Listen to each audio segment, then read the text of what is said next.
Owlman didn't believe in accidents. He believed in variables, probabilities, and outcomes that could be engineered if one possessed sufficient information. The rift tearing through Metropolis, pulsing violet against the smoke-stained sky, was not an accident. It was an auction. He stood 3 blocks from the breach, watching through a heads-up display as energy signatures spiked and collapsed in patterns that suggested structure rather than chaos. The readings were inconclusive, which meant they were interesting. Interesting meant valuable. Valuable meant leverage. "Calculations, Kaios?" he asked. The voice in his ear belonged to someone expendable. 73% probability of dimensional incursion. 22% probability of weapon manifestation. 5%. Irrelevant. Owlman adjusted the frequency scanner. "What's coming through?" Silence, then unknown. Good. Unknown meant first mover advantage. The rift didn't explode. It didn't scream. It simply anchored. The shift was subtle, a change in air pressure, a barely perceptible hum that resonated below audible range, but Owlman recognized it immediately. This wasn't invasion. This was installation. Something had chosen to arrive. Worse, something had chosen to stay. The architecture emerged without drama. No grand entrance, no declaration. The structure simply became present, overlaying reality with the quiet authority of something that had always been there and was only now bothering to be seen. Black stone, impossible angles, a tomb that somehow radiated governance rather than death. Owlman made 3 notes in rapid succession. First, the structure occupied space without displacing it, an engineering impossibility that suggested rules he didn't yet understand. Second, every scanning attempt returned null data, which meant either sophisticated jamming or reality-level interference. Third, nothing was attacking. That last point was the most concerning. Metropolis didn't react with panic. Panic implied surprise. This was Earth 3. People looked up, assessed the shift in power dynamics, and adjusted their survival calculations accordingly. Some fled. Most stayed. A few, the ambitious ones, started planning how to profit. Owlman understood them perfectly. He was already 10 steps ahead. Inside the tomb that was not quite a tomb, Ainz' Ooal gown stood motionless in a chamber that existed between dimensions.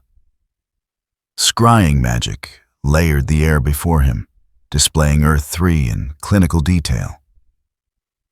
Crime statistics, power structures, economic flows, information architecture.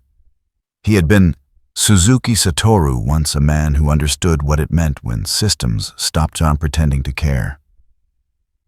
That knowledge remained filed away, like a corporate manual from a life he no longer inhabited. Useful, detached, irrelevant to sentiment, but essential to strategy. This world didn't hate evil. It simply required it to be organized. Ainz noted this with the same emotion he might note weather patterns, which is to say none. "Begin data collection," he said to the empty air. The Guardians would handle implementation. They always did. Outside, Owlman was already making calls. Inside, Ainz was already 20 moves beyond him. Neither knew it yet, but the board had just been set.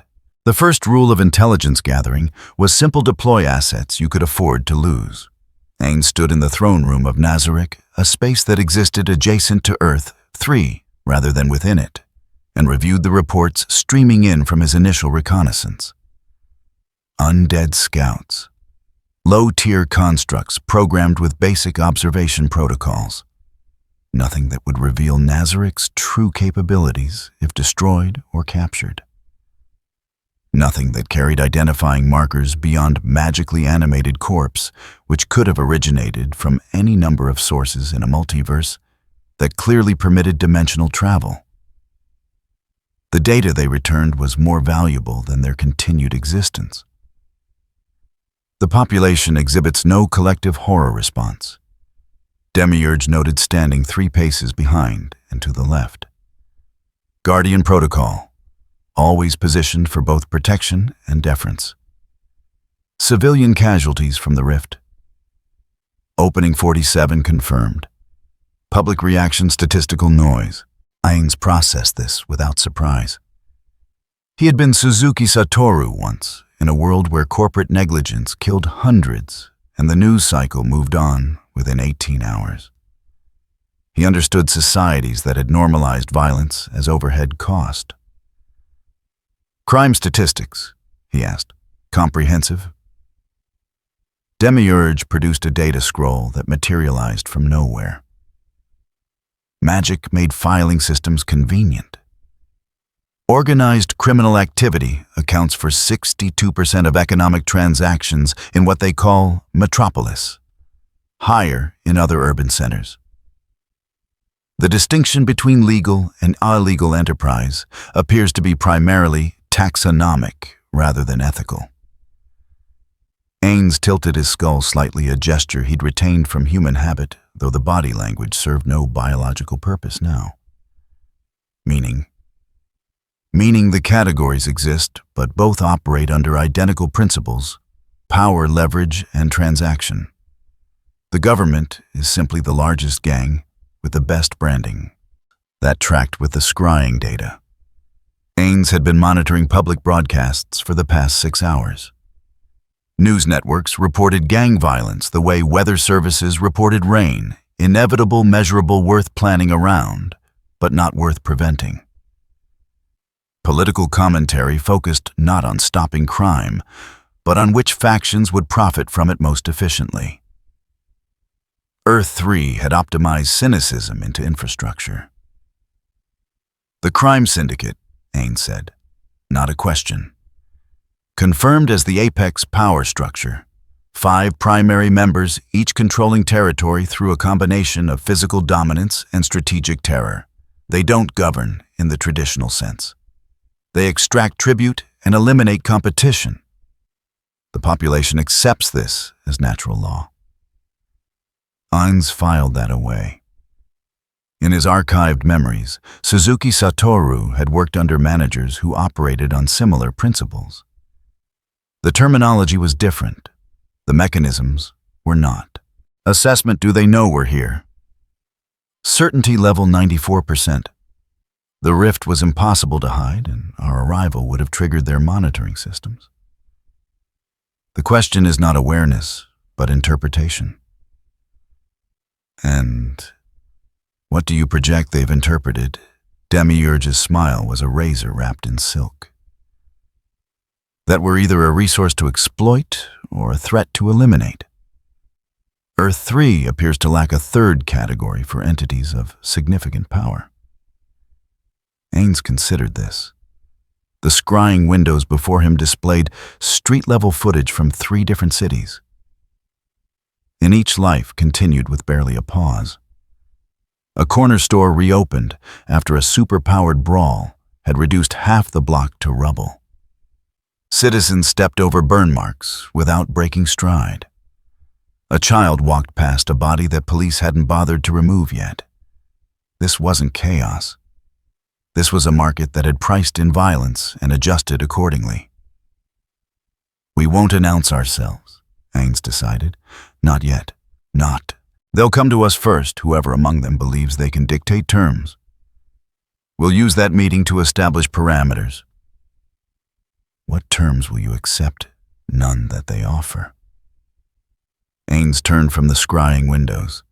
The displays flickered out, leaving the throne room in calculated shadow. But I'll let them believe I might. Demiurge waited. He was good at waiting. All the Guardians were. They understood that Ainz's silences contained decisions being formed, not hesitation. They were wrong about this.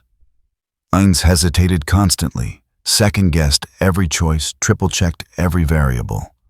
But the performance held. It always had.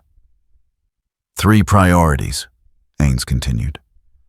First, Nazarik's security remains absolute. No incursions, no mapping of our interior, no intelligence leaks about our capabilities. We will be present without being known. Understood.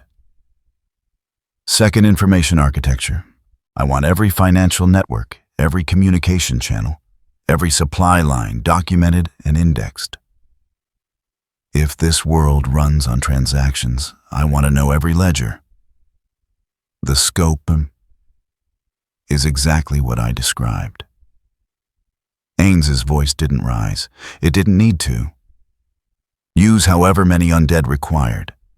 Prioritize surveillance over subtlety. They already know something arrived. Let them waste time trying to understand what, while we map everything, they think is hidden. Demiurge nodded once. And the third priority. This was the delicate one. The priority that couldn't be achieved through force or infiltration.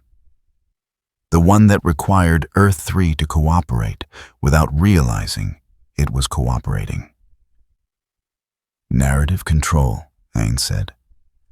I need this world to tell itself a story about us, one that benefits our position. We won't dictate that story directly. We'll simply provide the data points and let their own cynicism do the rest. You intend to be misunderstood strategically. I intend to be whatever they need me to be until it's too late for them to be correct. Ainz turned back toward the scrying field, which reignited at his unspoken command. Earth 3 sprawled before him, cities built on extortion economies powered by threat populations that had forgotten what trust felt like. Suzuki Satoru had lived in a world that pretended to be something better than it was. Earth 3 didn't bother pretending. That made it easier to work with. Begin Phase 1, Ainz instructed. Deploy economic intelligence undead. Map every transaction over 1,000 currency units. Cross-reference with power structure data. I want to know who actually controls the money before I meet whoever claims to control the violence. Demiurge bowed and departed. The throne room returned to silence. Ainz stood alone, though alone was a relative term when you commanded a tomb full of loyal constructs and considered the board. Earth 3 thought in terms of immediate power. Punch harder, threaten louder, dominate faster. He thought in quarters and fiscal years. Risk mitigation, portfolio diversification, long-term institutional capture. They would meet soon. Whoever represented the crime syndicate would come with demands, threats, or offers. It didn't matter which. What mattered was that they would come believing they controlled the meeting. That belief would be the first asset Ainz acquired. The scrying windows showed him a world that didn't believe in heroes, didn't trust in justice, and didn't expect anything to improve. A world where everyone calculated their own survival, and no one expected anyone else to sacrifice for the greater good. Ainz found it refreshingly honest and entirely exploitable. The invitation arrived within 48 hours. Not a threat, not a demand. An invitation delivered through channels that suggested Owlman had already mapped Nazarik's outer perimeter and determined the correct protocol for contact. Ainz accepted it because refusal would have cost more than compliance. The meeting location was neutral ground, a warehouse district that had been cleared of civilians through methods Ainz didn't need clarified. Empty buildings, clear sight lines, no witnesses. Professional. Owlman stood in the center of an open floor backlit by industrial skylights that reduced him to a silhouette. Deliberate staging, a statement about control and visibility. Ainz recognized the technique from corporate negotiations, and Suzuki Satoru had endured position yourself, so the other party has to approach on your terms. Ainz walked forward without hesitation. His robes made no sound against concrete. His presence displaced nothing. He simply arrived at the designated distance, 8 meters close enough for conversation. but far enough that neither party could strike without telegraph and stopped. Ainz Ooal gown, Owlman said. Not a question. Confirmation that research had been conducted. Correct. Ainz's voice carried no inflection. You represent the local governance. I represent inevitability. Owlman stepped forward into better light. His suit was practical armor disguised as costume. Every piece served dual purpose. The crime syndicate controls this reality. Your arrival doesn't change that. It simply adds a variable we need to account for. Ainz processed the phrasing. Not eliminate, not suppress, account for. Owlman was offering integration, not war. That meant he'd assessed Nazarick as either too costly to remove or too valuable to destroy. Good. That bought time. I have no interest in governance, Ainz said. The lie was precise. My organization requires operational space and non-interference. Nothing more. Nothing is ever nothing. Owlman produced a data tablet from somewhere. Your tomb appeared in restricted airspace without authorization. Your energy signature is unclassified. You've deployed reconnaissance assets into 17 different sectors. These are not the actions of an entity seeking non-interference. They're the actions of an entity conducting due diligence. Ainz kept his hands visible and empty. Corporate body language translated across dimensions. I don't operate without information. You wouldn't either. Owlman's expression didn't shift, but something in his posture acknowledged the point. Then let me save you some research time. This world operates on 3 principles: power, leverage, and transaction. You have power. I have leverage. We can either convert both into a transaction, or we can expend them testing each other until one of us runs out. And you're confident you'd outlast me in such a test? No. The admission was immediate, clinical. I'm confident that the test itself would destabilize markets we both have interest in preserving. Destruction is easy. Profitable instability requires maintenance. Ainz appreciated that. Owlman wasn't appealing to morality or threatening violence. He was proposing efficiency. That was a language Ainz spoke fluently. What terms are you proposing? Owlman swiped the tablet.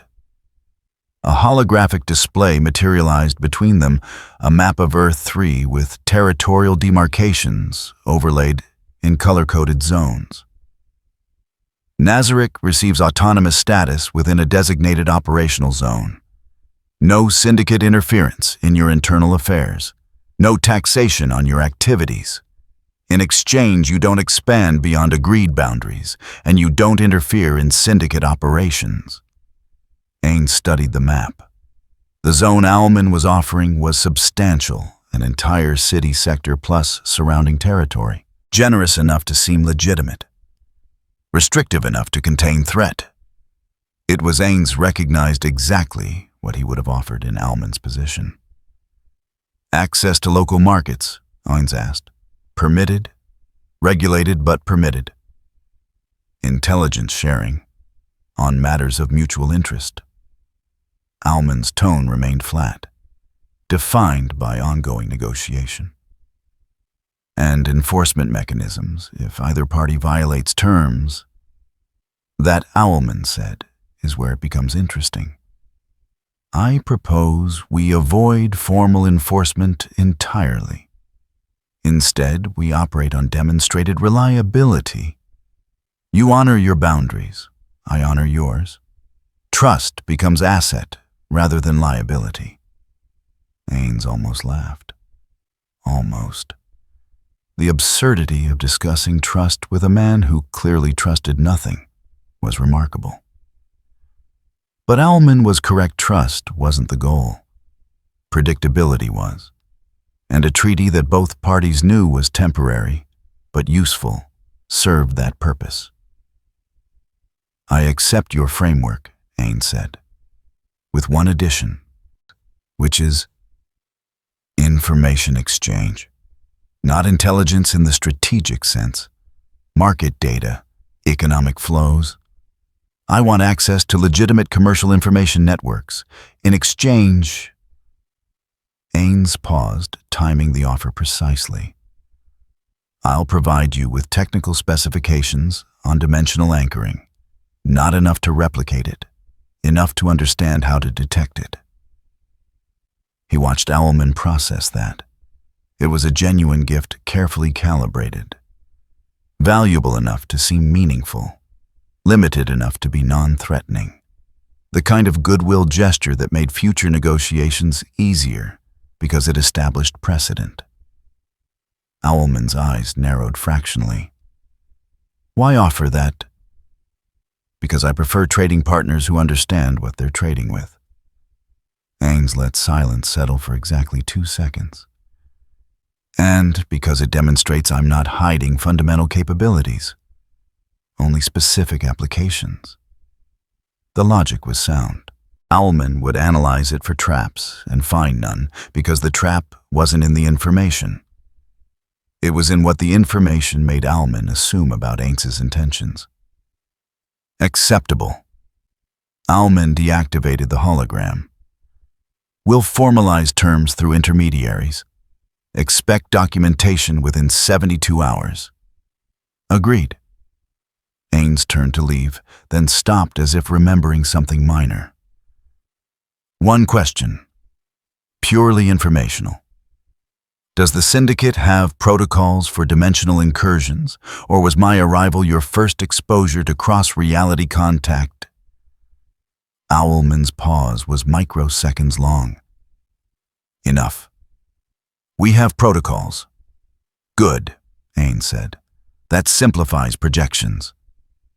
He departed without ceremony. The meeting had lasted 8 minutes. Sufficient. 3 blocks away, in a space that wasn't quite real and wasn't quite not Demiurge, waited with a data interface active. The treaty is signed, Ainz said. And the secondary objective: initiate economic integration immediately. I want our assets embedded in their markets before the documentation is even drafted. By the time Owlman realizes the treaty gave us more than he thought, we'll be too entangled to extract cleanly. Demiurge's smile was appreciative. He'll recognize it eventually. Of course. Ainz watched the scrying displays show Owlman departing in the opposite direction. But by then, eventually, will be too late. The false treaty was signed. The real work could begin. The first patrols appeared on a Tuesday.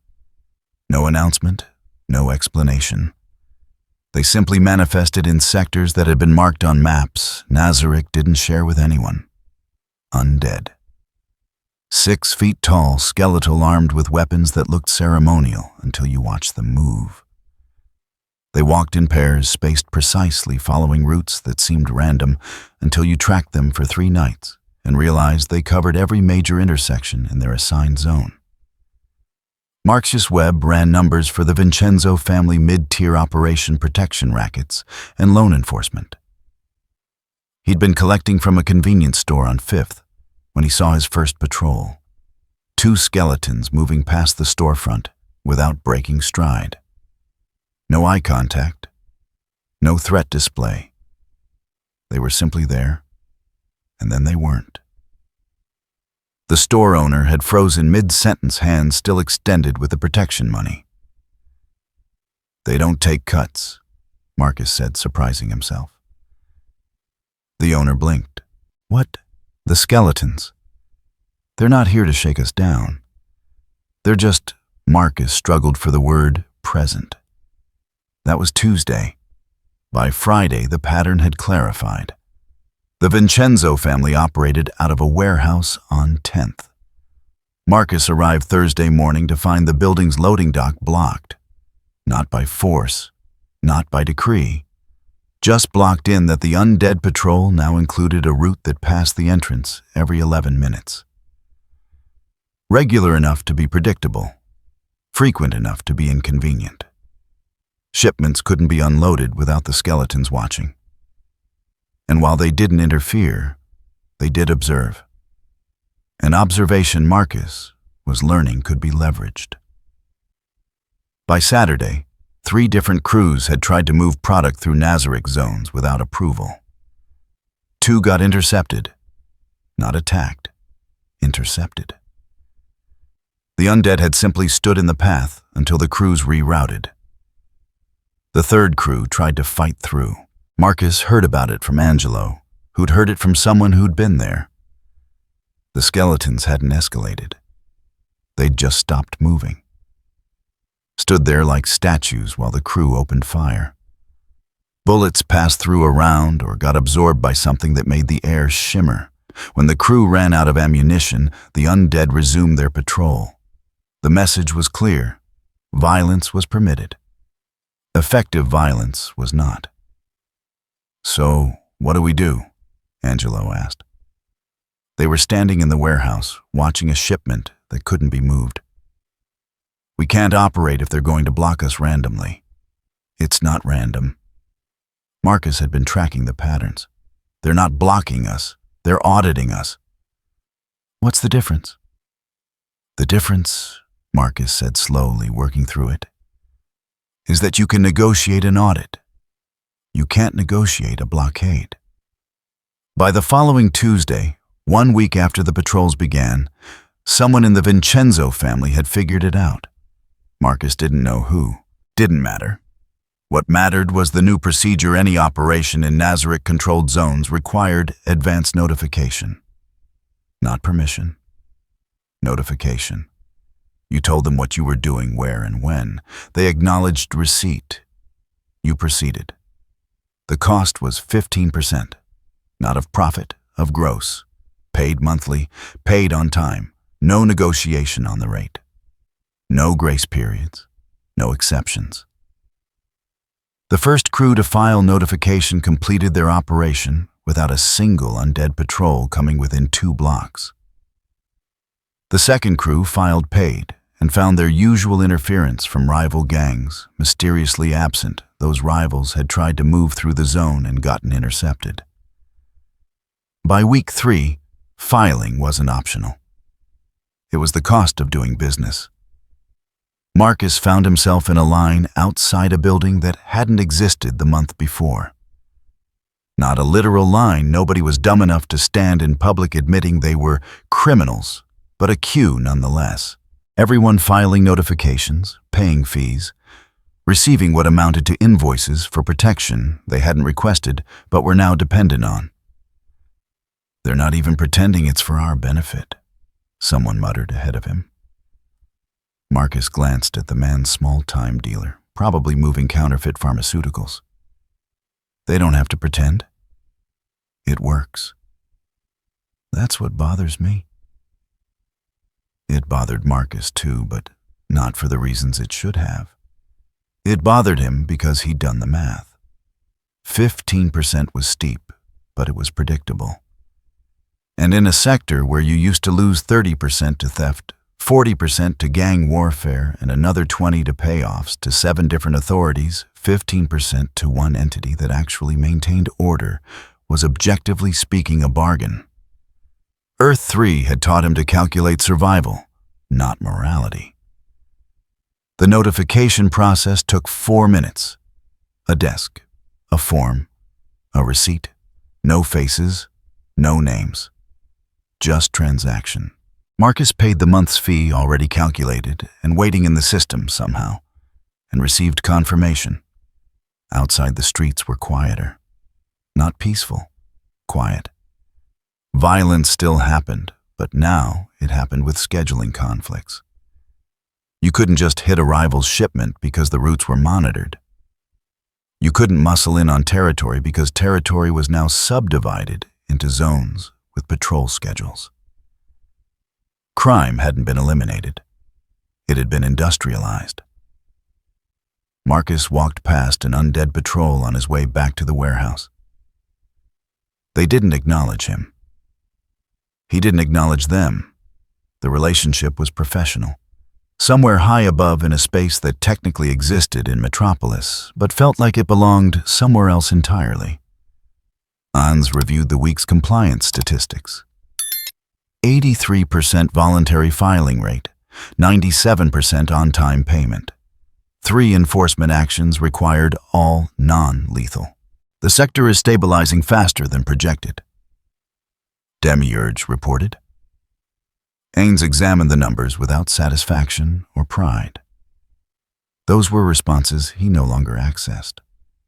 What he experienced instead was confirmation of hypothesis. Earth 3 didn't resist order. It resisted uncertainty. Provide clear rules, consistent enforcement, and predictable costs, and the population would adapt. They weren't grateful. Gratitude required the capacity to imagine better alternatives. They were compliant. And compliance, Ainz had learned in another life as another person, was the foundation of all sustainable systems. Extend the model to adjacent sectors, he instructed. Same parameters, same fee schedule. Monitor for resistance patterns, but I expect similar results. And if the crime syndicate objects to our expansion, they won't. Not yet. Ainz closed the report interface. We're not challenging their authority. We're providing infrastructure they failed to implement. By the time they recognize the distinction, we'll be too embedded to extract without collapsing the economy we're now managing. Demiurge departed to implement Phase 2. Metropolis didn't notice the shift from chaos to order until order was already the default. And by then, as Ainz had intended, it was too late to prefer anything else. Ultraman didn't schedule appointments. He arrived, and the world rearranged itself accordingly. He descended on Metropolis at noon, deliberately chosen for maximum visibility. The sun caught his cape as he dropped from altitude, landing in the plaza outside Nazarik's designated zone, with enough force to crack pavement in a perfect radius. Civilians scattered. News drones swarmed within seconds. Ainz watched from 3 vantage points, simultaneously scrying windows that showed street-level aerial and broadcast perspectives. This wasn't a fight. This was theater. An Ultraman had just walked onto a stage Ainz had been preparing for 2 weeks. He's positioning for the cameras, Demiurge observed. Deliberate angles. He wants this documented. Good. Ainz made no move to respond immediately. Let Ultraman wait. Let the crowd gather. Let the broadcast network switch to live coverage. How many civilians in the impact zone? 47 declining as evacuation proceeds. News presence 8 networks. Social media engagement spiking. Acceptable. Begin Phase 1. In the plaza, Ultraman spoke without preamble, voice amplified to carry across 6 blocks. Nazarik, you've been given time to integrate. That time is over. You will submit to Syndicate authority. You will pay tribute for the privilege of existing in our reality. You have one opportunity to comply. Silence. The kind that stretched just long enough to become uncomfortable for viewers watching at home. Then Ainz emerged. Not from the tomb itself that would have been tactically predictable. He simply manifested at ground level, 20 meters from Ultraman, with the precision of someone who'd timed the entrance for maximum narrative impact. He said nothing. The silence was the message. Ultraman's expression hardened. You were warned.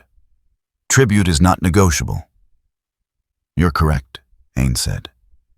His voice was moderate conversational, the kind of tone you'd use discussing weather. Tribute is not negotiable, but neither am I here to pay it.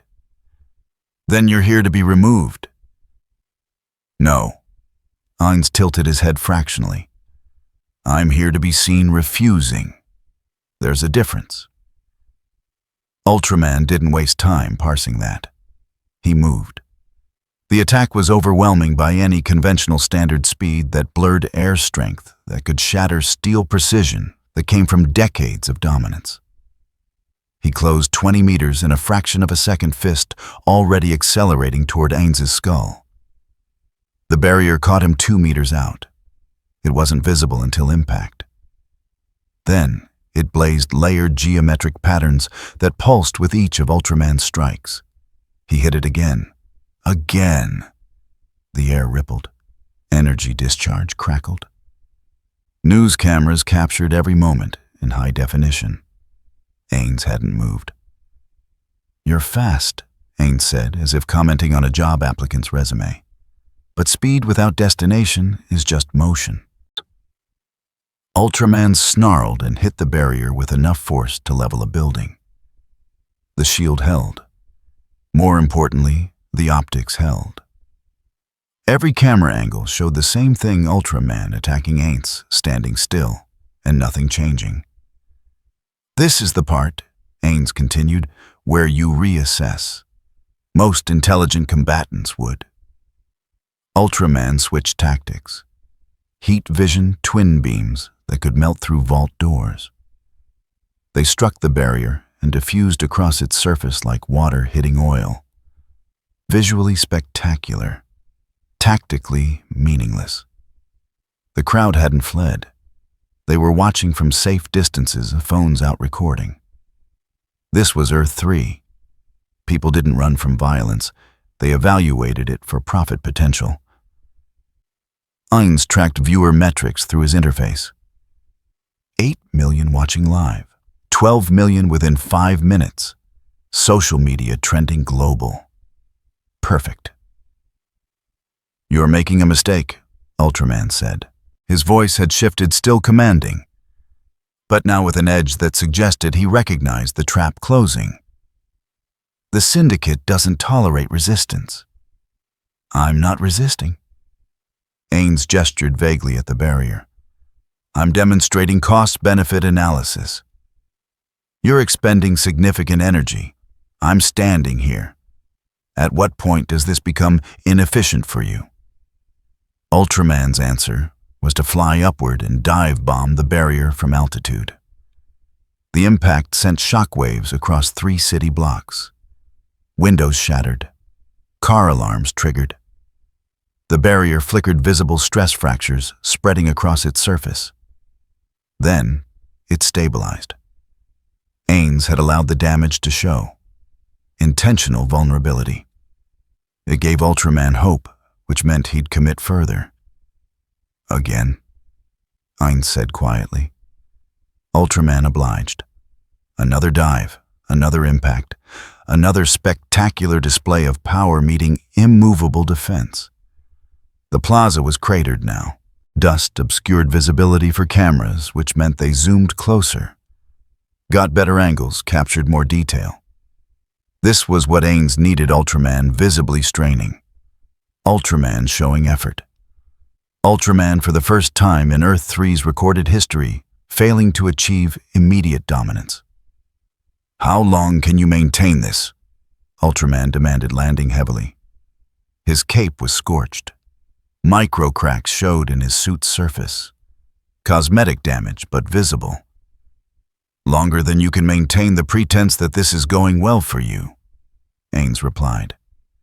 That was the line that broke containment. Not because it was insulting Earth 3 traded insults like currency. Because it was true and everyone watching knew it was true, and Ultraman knew they knew. He charged again. This time with everything: speed, strength, heat vision, the full arsenal of Kryptonian physiology unleashed without restraint. The barrier shattered, exactly as planned. Ultraman's fist stopped 3 inches from Ainz's face, not because of the barrier. Because 6 Guardians had manifested in formation, each one positioned to intercept from a different vector. Their presence was overwhelming, not in power display, but in implication. The barrier had been layer 1. This was layer 2. How many layers existed? Ultraman froze. Not from fear, from tactical assessment. He was outnumbered by unknowns with unknown capabilities in a scenario that had devolved from assertion of dominance to siege warfare. The cameras captured his hesitation. That 3-second pause where the invincible Ultraman calculated odds and didn't immediately attack. That was the image Ainz needed. "You can continue," Ainz said. "We'll adapt. Or you can leave, and we can both pretend this was a diplomatic visit that ended cordially." Ultraman's jaw tightened. "This isn't over?" "Of course not." Ainz's tone remained pleasant. "But it is concluded for today." Ultraman lifted off without another word, smart enough to recognize a losing position, proud enough to make the departure look strategic rather than retreat. It didn't matter. The footage existed. Ultraman attacking for 6 minutes. Ainz standing still. Ultraman leaving without achieving stated objective. Across Earth, 3 viewers reached the same conclusion: Ultraman could be defied. And if he could be defied, his authority was conditional rather than absolute. Ainz watched the trending analysis scroll past his interface. 92% of commentary focused on Ultraman's failure to penetrate defenses. 8% focused on Nazarik's capabilities. Exactly the ratio he'd aimed for. "Casualty assessment," he asked. 0 deaths, 14 injuries from debris, 3 critical expected to survive. Acceptable losses. Minimal enough not to generate sympathy campaigns, significant enough to prove the confrontation was genuine. The Guardians dispersed. The barrier dissolved. Ainz remained standing in the plaza for another 30 seconds, long enough for cameras to capture the aftermath, short enough not to appear theatrical. Then he simply wasn't there anymore. In the throne room, Demiurge was already compiling follow-up analysis. Syndicate response projections. "Internal fracture," Ainz said. He felt nothing about the victory. Not satisfaction, not pride. Just confirmation of hypothesis. Ultraman's authority relied on perception of invincibility. We didn't defeat him. We made him defeatable. The Syndicate will interpret that as weakness, and weakness in their organizational model invites internal challenge. Superwoman will move first. Most likely. Ainz dismissed the scrying windows. Monitor her communications. When she reaches out, we'll be ready. Outside Metropolis processed what it had witnessed. Not a battle. An audit of assumed power. And Ultraman's authority had been found wanting. The currency of violence was still valid on Earth 3. But Nazarik had just demonstrated a different denomination. Superwoman arrived 3 days after Ultraman's public setback. Not immediately, that would have appeared reactive. 3 days was the precise interval that suggested independent initiative rather than opportunism. She didn't announce herself. The request came through intermediaries, a private meeting, neutral location matters of mutual benefit. Professional phrasing that carried no formal threat, but implied consequences for refusal. Ainz accepted because declining would have cost information. He wanted to see how she'd position the approach. The venue was a penthouse that had been cleared of occupants through methods nobody documented. Floor-to-ceiling windows overlooked Metropolis, expensive furniture that screamed money without taste. The kind of space people used for meetings they wanted to seem legitimate while remaining deniable. Superwoman stood by the windows when Ainz arrived. Backlit positioned, so he'd have to look past the glare to see her clearly. The same staging technique Alman had used. She'd studied that meeting then, analyzed what worked. "You're punctual," she said, not turning around. "I appreciate that in potential partners." "Partnership implies mutual dependency," Ainz replied. He didn't move toward her, stayed by the entrance, which forced her to either continue talking to his back or turn around. We barely qualify as acquaintances. She turned, smiled. The expression was sharp enough to draw blood. Then let's remedy that. You've made quite an impression this week. Ultraman returns from a diplomatic visit looking rattled. The news feeds can't stop analyzing it. You've disrupted the perception management we spent years cultivating. I defended my territory. Nothing more. Please. Superwoman crossed the room with deliberate ease. Not seductive predatory.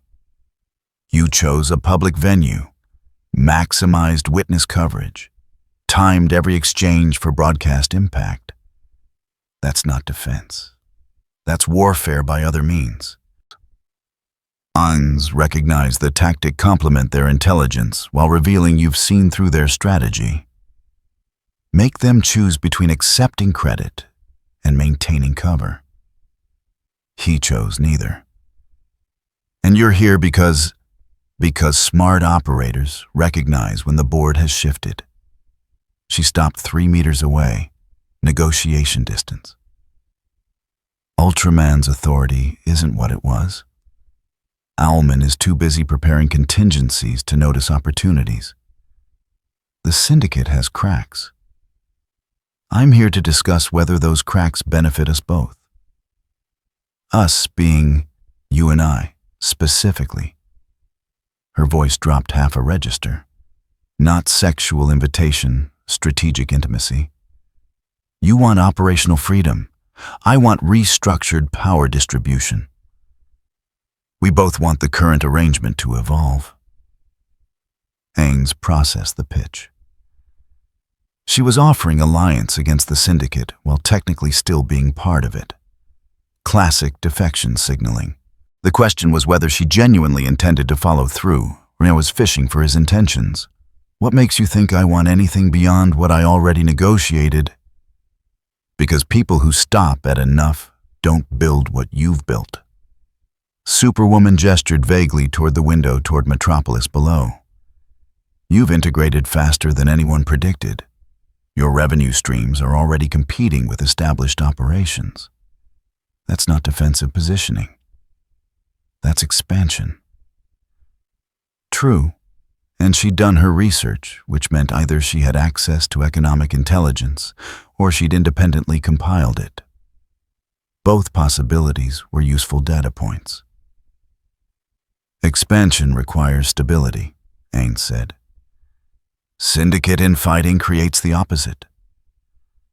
Unless you're positioned to benefit from the instability. She smiled again. Different smile. This one had teeth. Ultraman's weakened. Owlman's distracted. I have access to internal coordination channels. You have resources they don't understand yet. Together we could restructure this entire arrangement before they realize what's happening. The offer was elegant, also transparent. She wanted him to commit to explicit betrayal, so she'd have leverage either to use him as an asset or to expose him as a threat when convenient. Ainz said nothing for precisely 4 seconds, long enough to suggest consideration, not long enough to suggest agreement. An interesting proposal, he finally said. Though I notice you're offering coordination channels and intelligence. What am I offering in return? Protection. Backing. When I move against Ultraman, I'll need someone who can counter him if it goes kinetic. You assume it will go kinetic. I know Ultraman. It always goes kinetic. She moved closer. But with the right preparation, kinetic can be survivable, even profitable. Ainz tracked her positioning. She was testing proximity, seeing if he'd retreat stand ground or advance. Each response would tell her something about his priorities. He stood ground. I'll consider it. Consider carefully. Superwoman's tone shifted to something that could have been warning or promise. Opportunities like this don't stay open long. The Syndicate is already questioning internal loyalty. Soon they'll be actively hunting for fractures. Better to be positioned correctly before that happens. I appreciate the advice. Is that all you appreciate? The question was weighted with multiple possible interpretations. Strategic ambiguity weaponized. For now, Ainz turned toward the exit. If circumstances change, I know how to reach you. He left without ceremony. Superwoman watched him go, expression unreadable.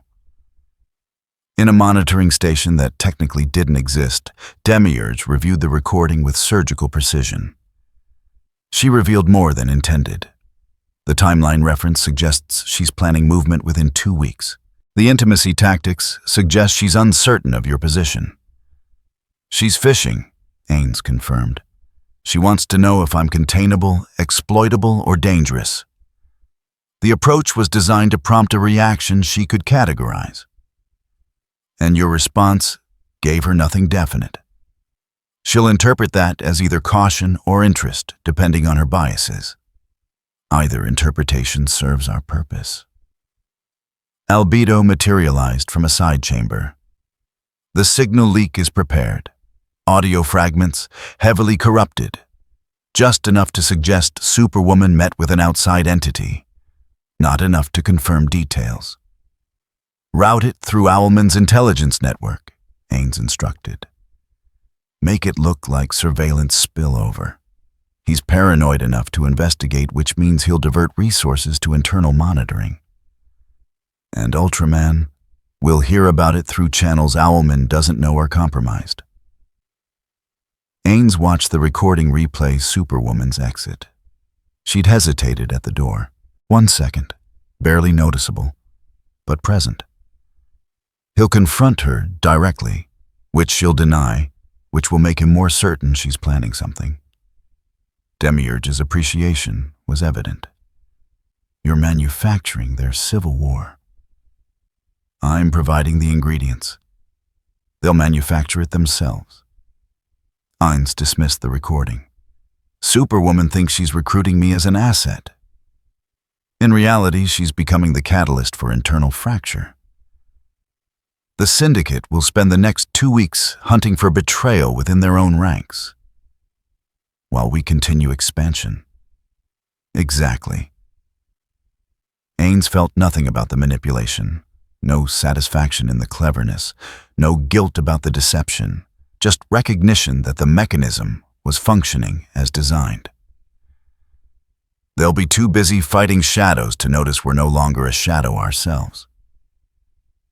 The signal leak deployed 6 hours later. Corrupted audio. Fragments of conversation. Superwoman's voice identifier confirmed. Unknown secondary party. Owlman received it through his automated monitoring sweep. Tagged it immediately as priority intelligence. The trap was set. The Syndicate would spring it themselves.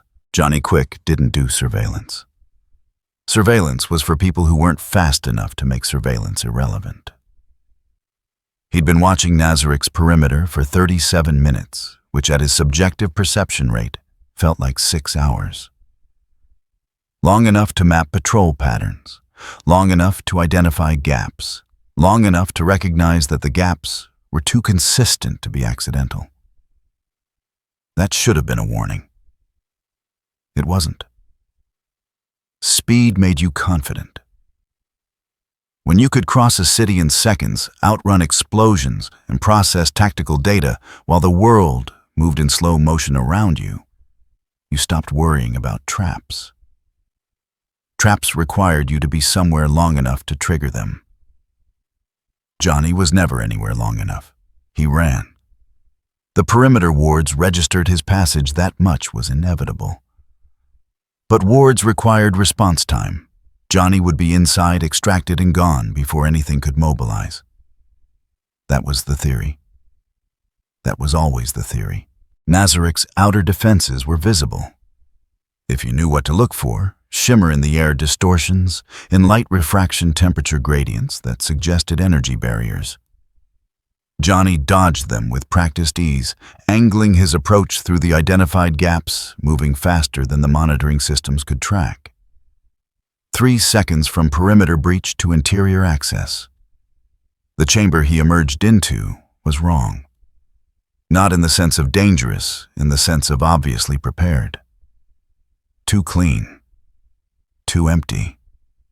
A storage room with a single terminal active display, glowing data file open and unsecured. Johnny froze. Relatively speaking, his perception slowed time to near stasis, giving him several subjective minutes to assess. This was bait. Had to be. Nobody left tactical data unsecured unless they wanted it stolen. But the alternative was returning empty-handed. Ultraman had been embarrassed. Superwoman was making quiet swoos that suggested fracture. The Syndicate needed wins, and intelligence was a win, even if you suspected it might be compromised. Owlman would sort it out. That was his job. Johnny's job was acquisition. He copied the file, took 0.6 of a second in real time, and grabbed the physical backup drive sitting next to the terminal. Also suspicious, also necessary. The return trip triggered more alarms.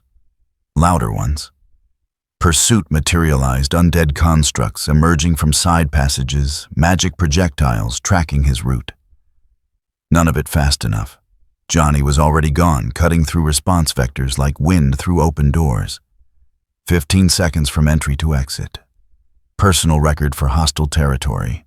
He didn't notice the microscopic tracer that had attached to his suit during file transfer. Didn't register the secondary data packet that had bundled itself with the download. Both were designed to be invisible to someone moving at super speed, perceptible only in hindsight analysis he wouldn't conduct. Owlman would. But by then, it would already be integrated. The Crime Syndicate's tactical center occupied a building that had been seized from its previous owners through methods nobody bothered documenting. Owlman stood at the analysis table when Johnny arrived, still vibrating slightly from residual velocity. "Got it," Johnny said, tossing the drive onto the table. "Security was tighter than expected, but nothing I couldn't handle." Owlman picked up the drive without commentary. Plugged it into an isolated system that ran 17 layers of security scanning before allowing data access. The precautions were habitual. They caught nothing because there was nothing to catch. The compromise existed at a level the scans weren't designed to detect. The file opened. Schematics, patrol routes, energy consumption patterns, access points to what appeared to be a central vault. "This is comprehensive," Owlman said. "Not praise, observation, too comprehensive for casual storage. They probably rotate security data through different terminals. I just hit the right one at the right time. Probability of that 0.03%. Johnny shrugged. "I make unlikely happen. That's the job." Owlman said nothing, already cross-referencing the data against known patterns. The schematics matched observable parameters. Rift positioning energy signatures, spatial distortions. The patrol routes aligned with surveillance reports from other sources. The access points were speculative, but logically sound, 60% accurate. 40% fabrication designed to lead planning in directions that would prove catastrophic. But Owlman didn't know that yet. The data was good enough to trust. And trust in this context meant using it as foundation for strategic planning. "This changes the equation," Owlman said quietly. "If they're vulnerable here," he highlighted 3 access points on the display, "then direct action becomes viable again."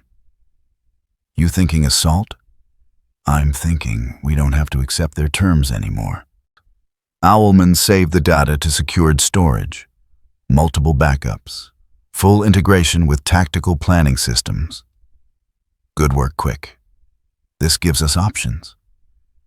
Johnny left feeling validated. The Syndicate had been reactive since Ultraman's setback. This made them proactive again. He delivered exactly what was needed. In Nazarick, Ainz reviewed the infiltration logs with Demiurge. "He took everything we left for him," Demiurge reported. File, package, physical drive, both laced with the data corruption you specified. The tracer is active and undetected. Timeline until Owlman acts on it. Given his planning methodology, 2 to 4 weeks, he'll verify what he can, which will confirm the accurate portions, which will increase confidence in the inaccurate sections. Ainz examined the specific falsifications they'd embedded. Access points that didn't exist. Patrol gaps that would close when approached. Energy patterns that suggested vulnerability where there was only redundancy. The confidence is the weapon, Ainz said. He'll build a plan around false assumptions. When it fails, he'll believe it's because we adapted, not because the data was compromised from the start. And by then, we'll have adapted anyway, Demiurge added. Based on whatever approach he attempts. Exactly. Ainz felt no satisfaction at the successful deception. Just confirmation that systems were functioning correctly. Johnny Quick was fast enough to breach standard defenses, but not fast enough to recognize when speed was being used against him. The board shifted another degree. Owlman now had intelligence he trusted. Intelligence that would lead him exactly where Ainz needed him to go, committed to action based on flawed assumptions. The false data was carried home. The real trap was only beginning. Power Ring didn't announce his approach. He simply arrived at optimal range and began constructing. The ring on his finger pulsed not with light, but with something deeper. Voltum stirred within the artifact, whispering calculations that felt like dread given mathematical form. This was what Power Ring did best: take fear and anxiety and forge them into architecture that could contain gods. The cage took shape around Nazarik's perimeter. Not Wall's concept. A prison built from focused will layered in geometric patterns that bent space toward constraint. Green energy matrices interlocked each node, reinforcing the others, creating a web that would compress anything caught inside until it either submitted or collapsed. He'd use this technique to contain dimensional breaches, to trap entities that existed partially outside reality, to hold things that shouldn't be holdable. Nazarik should have been trivial by comparison. The construct completed in 47 seconds. Power Ring felt the final connection lock into place. The moment when the cage became self-sustaining, feeding on its own structure to maintain integrity. Perfect execution. Then he waited for the response, the thrashing, the attempts to break free. The inevitable realization that will-based constructs couldn't be punched through, only outthought or outlasted. Nazarik did nothing. No counterattack, no visible reaction. The tomb simply continued existing, as if unaware or unconcerned that it had just been imprisoned by one of Earth-3's most sophisticated containment specialists. Power Ring frowned. Checked the energy readings. The cage was functional, drawing power correctly. Compression was active. But the feedback loop felt wrong. Usually when something tried to resist, he could feel it pressure against pressure, will versus will. This felt like will versus void. Status. Owlman's voice crackled through the comm. He was monitoring from remote observation, 3 contingency plans already drafted. Containment established. No resistance detected. Define no resistance. They're not fighting it at all. Power Ring adjusted the construct's parameters, increasing compression by 15%.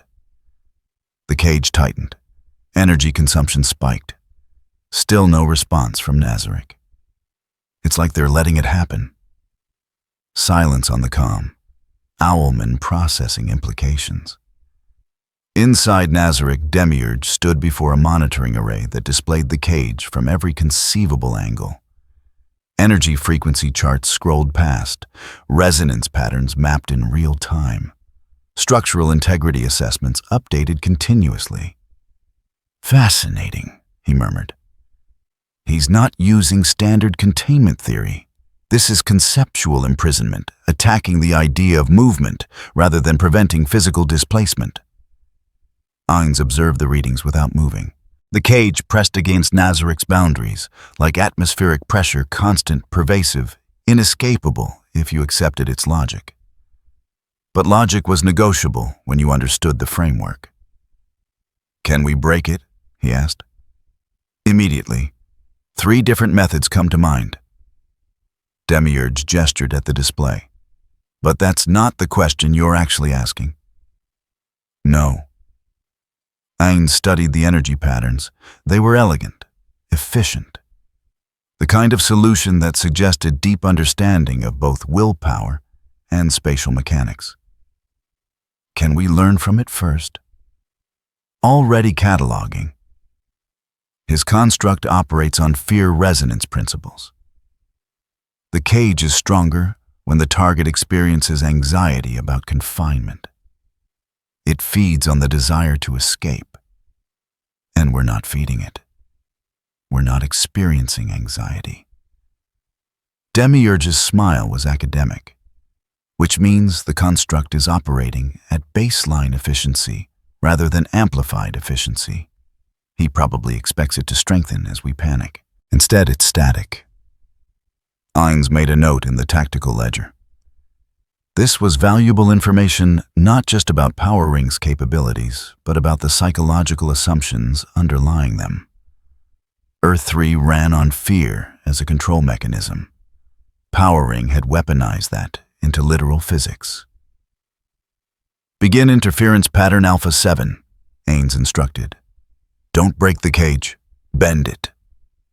Nazarik's defenses activated not to shatter the construct, but to introduce distortions. Carefully modulated energy pulses that matched the cage's frequency, but arrived slightly out of phase. The kind of interference that didn't destroy, just complicated. Power Ring felt it immediately. The cage was still intact, but something was wrong. Energy flow patterns were deviating from projected paths. Nodes were consuming more power than they should. The construct was fighting itself, burning through his reserves to maintain cohesion against disruptions that shouldn't exist. "They're adapting," he reported, voice flat. Professional assessment delivered without emotion, because emotion would feed the ring, and right now, he needed clarity more than power. "Adapting how?" "They're not attacking the cage. They're teaching it new behaviors." Power Ring increased output by another 20%. The cage stabilized briefly, then began degrading again, faster this time. "Every time I reinforce, they adjust. They're using my construct as a learning model." The implications crystallized. Nazarik wasn't trying to escape. They were studying the cage so they could replicate it, or counter it, or both. Voltum hissed inside the ring, not words but sensations that translated to threat assessment and strategic withdrawal. The entity had been imprisoned for eons. It recognized superior containment theory when it encountered it. Power Ring made a decision he rarely made. He stopped. The cage dissolved. Energy dissipated. The engagement ended, not because he'd failed, but because continuing meant teaching the enemy more than he'd learn in return. "Containment withdrawn," he reported. "Did they break it?" "No, they made it irrelevant." Power Ring stared at Nazarik's perimeter, still unchanged, still seemingly unconcerned. "They're not fighting us, Owlman. They're cataloging us." The comm went silent. When Owlman spoke again, his voice carried an edge it rarely revealed. "Fall back. We need to reassess." Power Ring departed. The ring on his finger pulsed with residual anxiety, not his, but Voltum's. The entity understood something Power Ring was only beginning to grasp. They'd just demonstrated their best weapon to something that treated weapons as educational material. In Nazarik's technical archive, Demiurge saved the complete analysis. Energy signatures, structural principles, psychological foundations, everything needed to either replicate the cage or render it obsolete. He'll report this to the Syndicate, Demiurge noted. Good. Ainz reviewed the final measurements. No satisfaction, no triumph, just recognition that the knowledge database had expanded. Let them know we're willing to learn. It'll make them question what else we've learned that they haven't shown us yet. The fear wouldn't come from what Nazarick could do. It would come from not knowing what Nazarick now understood. That uncertainty would spread to Owlman, to Ultraman, to every member of the Syndicate who relied on their capabilities being unknown quantities. Nazarick had just demonstrated that unknown was temporary. And temporary, in strategic terms, was the same as vulnerable. The psychological pressure had reversed. And the Syndicate was only beginning to feel it. Outsider didn't believe in loyalty. He believed in survival leverage and knowing which way the wind was blowing before anyone else did. The wind lately was blowing away from the crime syndicate. Ultraman's public embarrassment had created fractures. Superwoman was making moves that suggested ambition exceeding her current station. Owlman was too busy preparing contingencies to notice that contingencies implied doubt. And Johnny Quick. Johnny thought speed solved everything, which made him useful but predictable. Outsider had survived by being neither useful nor predictable to any single party. He collected secrets, maintained contacts, and stayed mobile. Right now, that meant establishing communication with the only entity on Earth, 3, that had successfully defied Syndicate authority without getting eliminated. The meeting request went through channels that existed specifically for messages you didn't want traced. Nazarick's response was immediate coordinates time protocol for approach. Professional. Outsider appreciated that. The location was neutral in the technical sense, a maintenance tunnel beneath infrastructure the Syndicate monitored but didn't actively patrol. Abandoned enough to be private. Trafficked enough that disappearances would be noticed. Ainz' Ooal gown stood at the designated intersection when Outsider arrived. No dramatic entrance, just presence. The skeletal form was striking in person. Media coverage hadn't quite captured the weight of it, the sense that you were negotiating with something that existed adjacent to normal causality rather than within it. "You're taking a risk coming here," Ainz said. "Not a threat. Observation. Calculated risk." Outsider kept his hands visible. Standard protocol for meetings between entities with unknown capabilities. "I'm exploring options." Options plural, not commitment. "I don't do commitment. I do insurance policies." I'm there, an Outsider pulled a data chip from his coat. "Which is why I'm here. I have information about Syndicate operations, routing protocols, security gaps, communication, encryption keys. Not everything. Enough to be valuable. And you're offering this because I'm hedging. The Syndicate's foundation isn't as stable as it was 6 weeks ago. If things fracture, I need relationships outside the existing power structure." He placed the chip on a supply crate between them. "This is a down payment on that relationship." Ainz didn't touch the chip immediately. "What do you want in exchange?" "For now, nothing. This is goodwill, establishing credibility." Outsider paused, timing it precisely. "Later, if circumstances change, I may need extraction or protection, or just someone who remembers I provided value when it mattered." "You're proposing a dormant asset relationship." "Exactly." Outsider had researched Ainz's operational language through observation of Nazarick's economic integration. Corporate terminology, management frameworks. This was someone who thought in org charts and contingency planning. I stay where I am. I feed you intel when it's useful. You keep me as an option if my current position becomes untenable.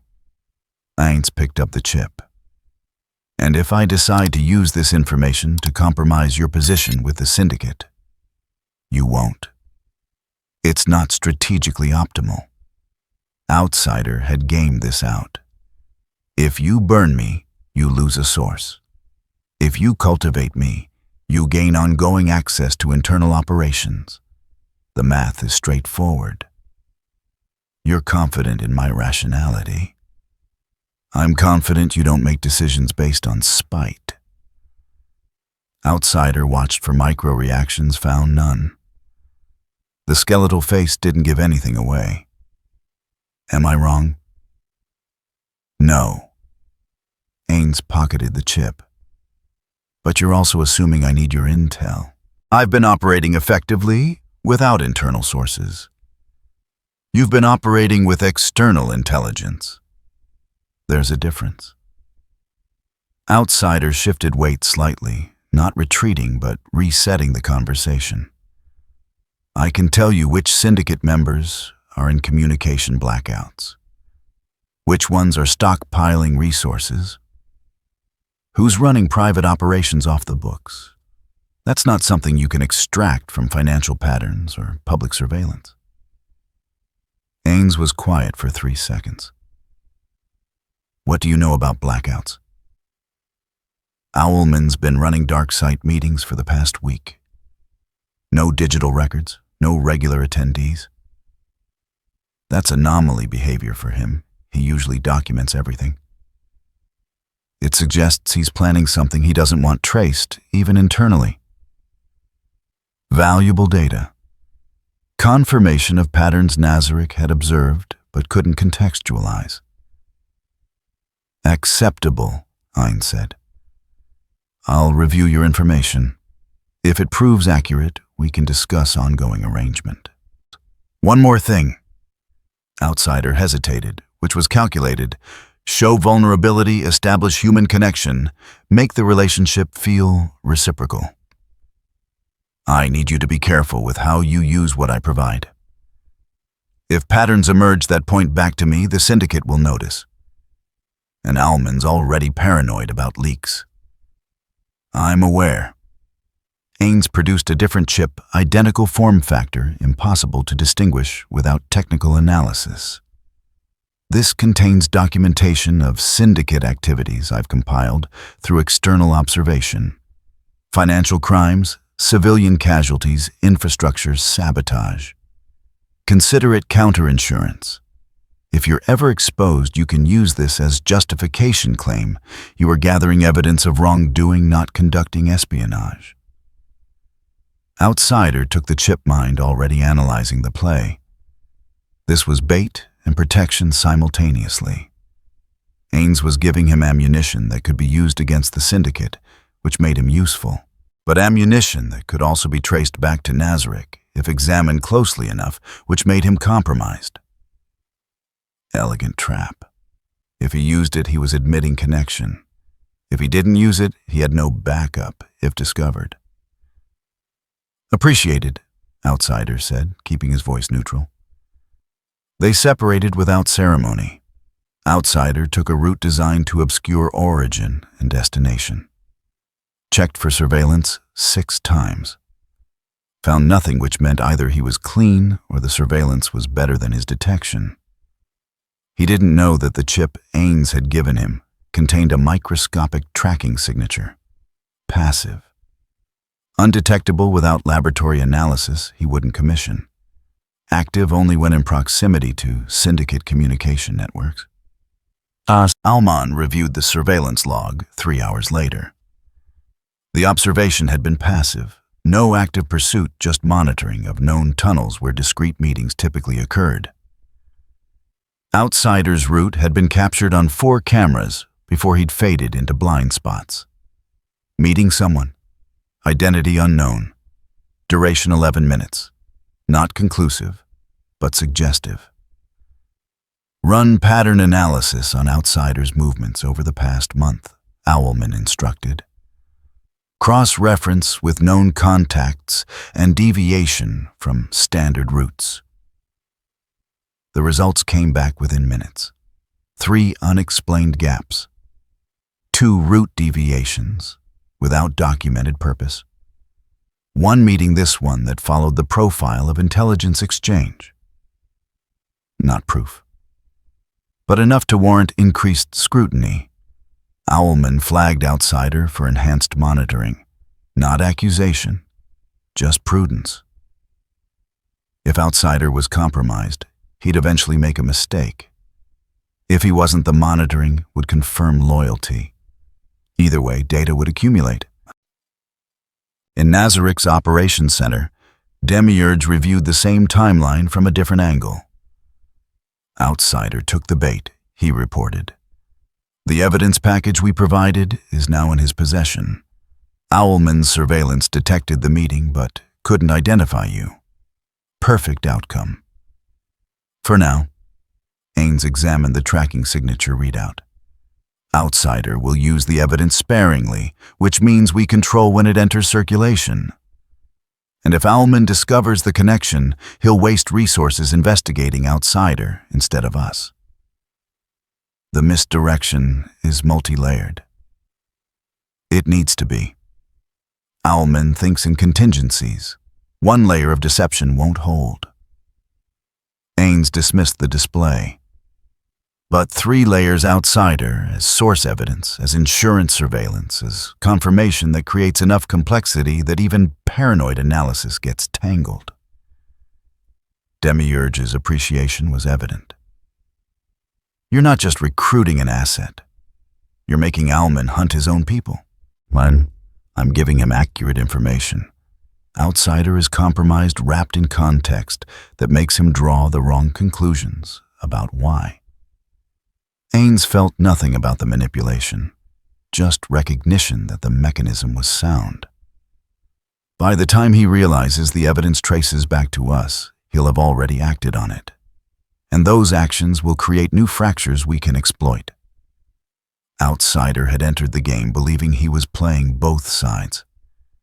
In reality, he'd become the ball being volleyed between them. Professional survival instincts were admirable.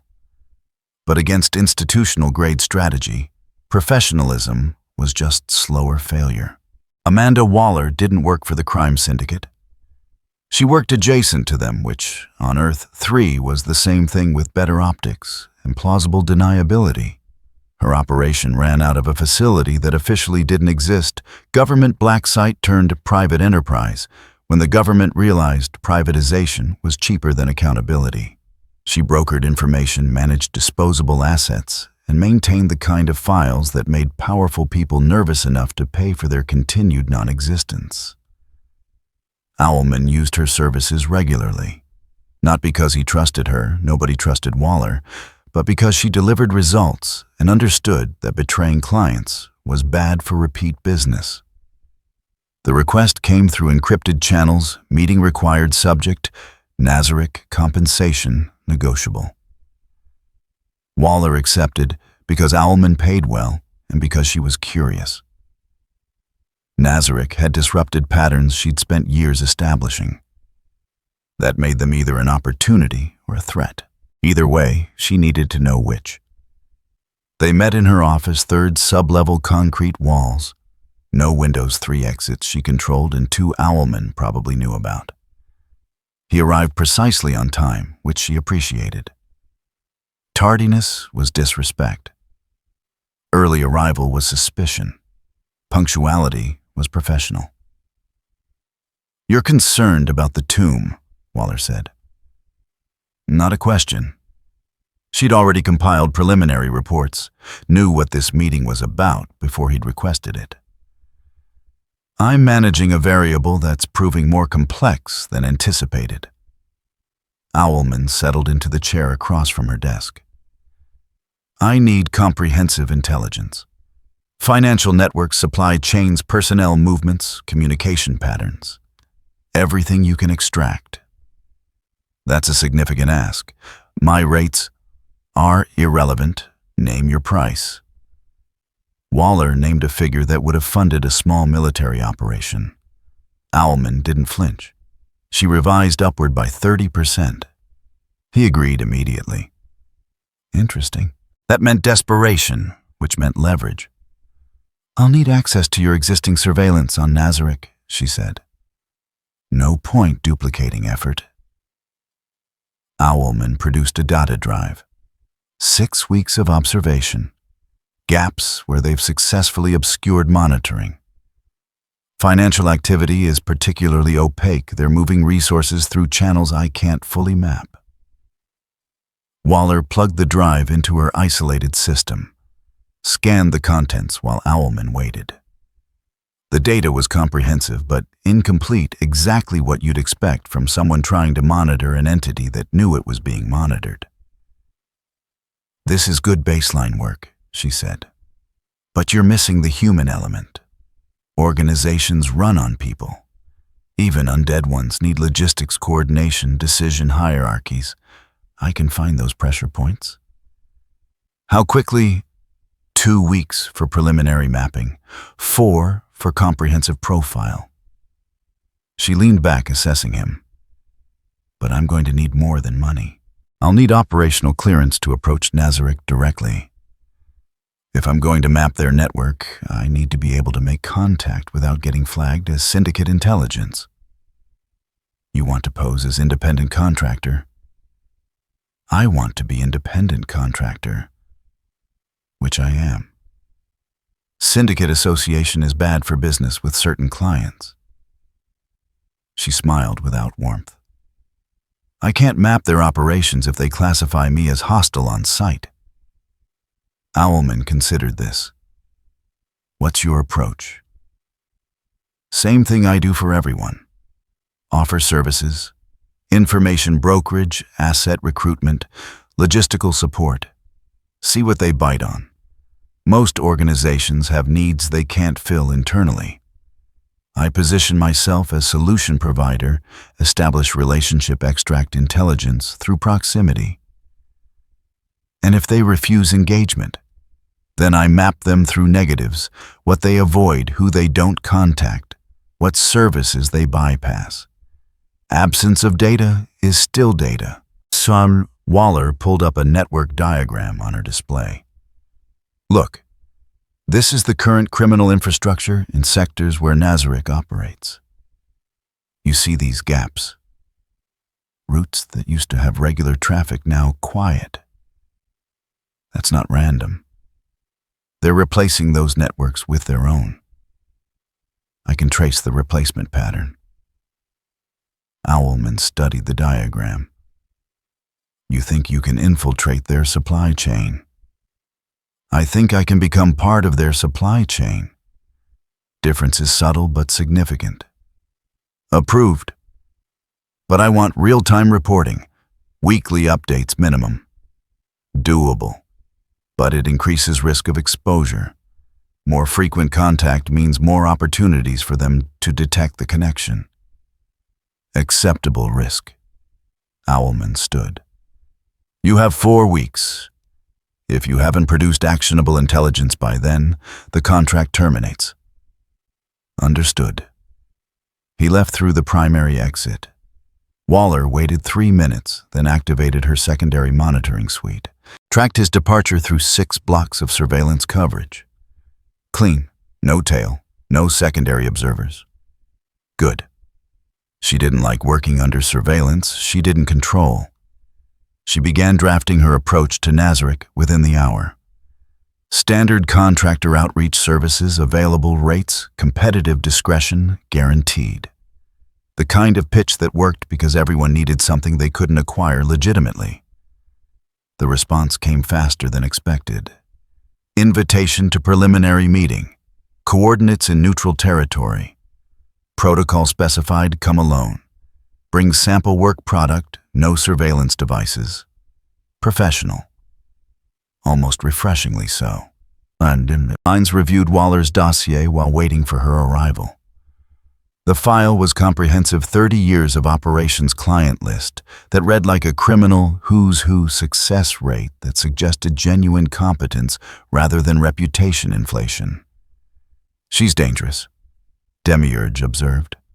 Not physically, informationally. She knows how to weaponize knowledge. Which makes her useful.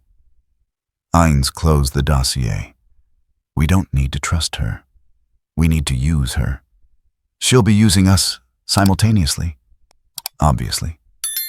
The question is who extracts more value from the arrangement. Ainz stood as proximity alerts indicated Waller's arrival. She's here to map our operations for Owlman. We're here to feed her a map that serves our purposes. As long as both parties believe they're getting what they want, the relationship functions. Waller entered precisely on schedule. Mid-50s professional appearance eyes that assessed everything within the first 3 seconds. Ainz recognized the type, someone who'd survived by being smarter than the people who wanted her dead. Ms. Waller, thank you for coming. Mr. Ooal. She didn't offer a hand. Smart. Unknown biology, unknown contact protocols. Your message mentioned potential business arrangement. Correct. My organization has expanded operations significantly over the past 2 months. We require services in 3 areas: personnel vetting, supply chain optimization, and information brokerage. Ainz gestured to the conference table. I understand you specialize in all 3. I do. Though I'm curious why you'd approach me specifically. There are other contractors. None with your reputation for discretion and results. The flattery was calculated. And none who understand Earth 3's particular operational requirements as thoroughly as you do. Waller sat. What exactly do you need vetted? We're expanding into new sectors. I need profiles on key players, criminal organizations, corporate entities, government contacts, not just surface data. Leverage points, vulnerabilities, relationship maps. That's extensive work. My rate, Ainz named a figure 20% above what she would have asked. Acceptable, she paused fractionally. Acceptable. But I'll need access to your operational zones. Can't map networks without seeing how they connect to your activities. Granted, with supervision. Ainz had prepared for this request. You'll have escort access to our sectors, enough to conduct legitimate assessment, not enough to compromise security. Fair. Waller pulled out a tablet. I'll need baseline data. Your current operational footprint, revenue streams, personnel counts, even rough estimates. Ainz provided exactly what he'd prepared, accurate enough to pass verification, incomplete enough to obscure true capabilities. Financial numbers that showed success without revealing scale. Personnel counts that suggested organization without it indicating structure. Waller absorbed it all with the efficiency of someone who'd processed thousands of similar briefings. I can work with this. Preliminary report in 2 weeks. Comprehensive analysis in 4. Excellent. Ainz stood signaling conclusion. 1 additional requirement. All intelligence you gather on our operations remains exclusively between us.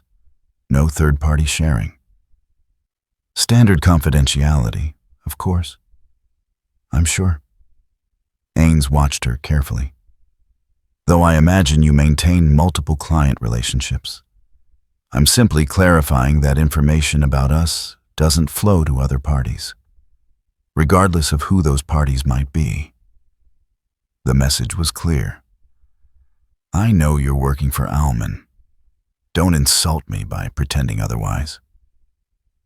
Waller's expression didn't change. My clients receive exactly what they contract for. Nothing more, nothing less.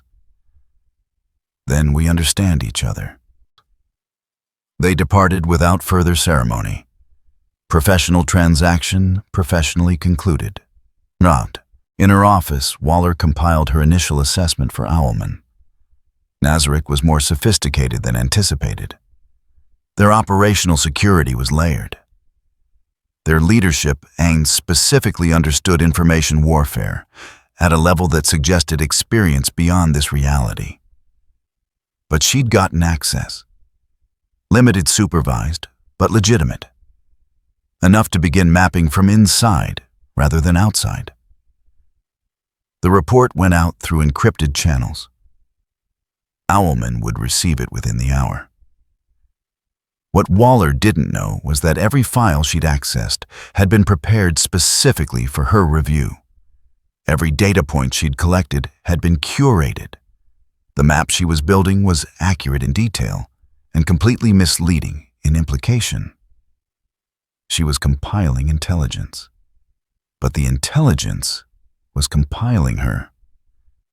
By the time she realized the files had been weaponized, she would have already distributed them throughout the networks she controlled, and those networks would become Nazarick's infrastructure, without anyone realizing the transformation had occurred. Waller thought she was infiltrating Nazarick's operations. Ainz was appropriating hers. Alexander Luthor didn't believe in saving the world. He believed in making it worth living in. There was a difference, and the difference was profitability. He'd watched Nazarick's rise with the analytical detachment of someone who'd spent years studying power vacuums and market inefficiencies. The crime syndicate was weakening. Not collapsing Earth-3 didn't allow power vacuums to persist long enough for collapse, but showing stress fractures that suggested opportunity. Opportunity for what exactly depended on whether you were investing in the current system or hedging against its replacement. Luthor was hedging. The Justice Underground wasn't a resistance movement. Resistance implied fighting for principle. The Underground was a business coalition, people who'd concluded that the Syndicate's protection racket had become less profitable than the alternative. They didn't want justice. They wanted better terms. Luthor had unified them because he understood what they actually needed. Not a hero, but a competent manager, willing to absorb risk for appropriate return. He stood in a warehouse that served as the Underground's primary coordination center. Technically illegal, practically tolerated, because even the Syndicate recognized that some criminal activity needed to exist outside their control to maintain the appearance of not being totalitarian. The 23 people gathered represented sectors from pharmaceuticals to information technology to infrastructure management. Combined annual revenue, $8.4 billion. More than enough capital to fund a restructuring. Nazarick has changed the calculation, Luthor said without preamble. He didn't do inspirational speeches. His audience wasn't here for inspiration. They were here for return on investment. 6 weeks ago, the Syndicate was unchallengeable. Today, Ultraman can't secure a plaza. Owlman's burning resources on internal investigation. The operational model is failing. So we hit them while they're weak, someone said. Marcus Chen import-export, thought kinetically, useful for logistics, dangerous for strategy. No, we don't hit them, we replace them. Luthor pulled up a market analysis display. The Syndicate provides 3 services: violence suppression, dispute arbitration, and territorial management. Nazarick is already providing 2 of those more efficiently, which means the market is pricing in transition. We position ourselves as bridge operators between current system and emerging one. You want us to ally with the tomb. Skepticism from Rachel Cord Tech Sector. Smart woman. Appropriately paranoid. I want us to exist as third option. Syndicate, Nazarick, and us. 3-party equilibrium is more stable than 2-party conflict. We become the pressure valve entities that don't fit neatly into either power structure come to us. We arbitrage the tension. And if neither side wants a third party, they will. Syndicate needs someone to blame for their failures. Nazarick needs someone to manage sectors they don't want to administrate directly. We provide both services while building autonomous capacity. Luther switched displays. I've already established preliminary infrastructure. Supply routes the Syndicate doesn't monitor. Communication networks Nazarick hasn't penetrated. Personnel recruitment from populations both sides ignore. We're not starting from zero. The room processed this. Luther had learned that competent criminals weren't impulsive. They calculated. And right now they were calculating whether his plan had better risk-adjusted returns than their current arrangements. What's the timeline? Victor Zhao Financial Services. Numbers person. Always led with timeline because it determined resource commitment. Phase 1, 18 months to establish operational independence. Phase 2, 24 months to achieve market parity with existing powers. Phase 3, negotiate three-party governance structure from position of strength rather than weakness. That's optimistic. That's necessary. Earth 3 doesn't reward caution. It rewards correctly timed aggression. Luther closed the displays. I'm not asking for unanimous buy-in. I'm offering allocation opportunity. Invest what you can afford to lose. If it works, your return is geometric. If it fails, you're no worse off than you'd be when the Syndicate inevitably turns on you anyway.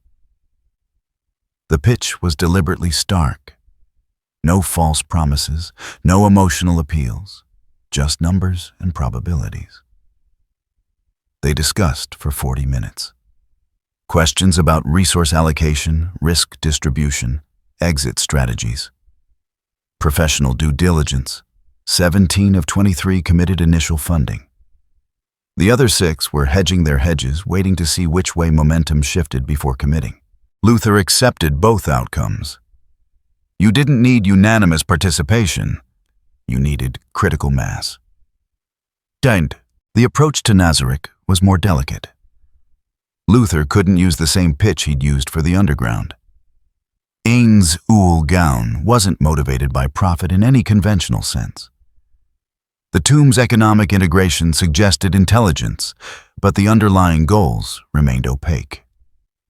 That meant negotiation required offering something non-financial. Information, perspective, alternative interpretation of Earth 3's trajectory. The meeting request went through formal channels, not covert contact like Superwoman, not aggressive demands like Ultraman. Professional outreach discussion requested mutual benefit, proposed compensation optional. The response came within 6 hours. Meeting approved. Coordinates provided.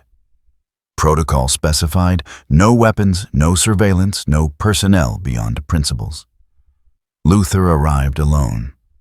Nazarick's meeting chamber was deliberately austere stone walls, minimal lighting furniture that suggested function without comfort, power statement through absence rather than excess. Luther approved. Efficient messaging. Ainz' Ooal gown sat at one end of a table that could have seated 12. Deliberate choice putting physical distance between participants while technically maintaining meeting format. Mr. Luther, you've built something notable in very little time. I've consolidated existing discontent into organized structure. Luther sat at the opposite end of the table. Not the same as building from nothing but faster. You'd know your integration timeline has been impressive. We had advantages. You had power. You used it intelligently.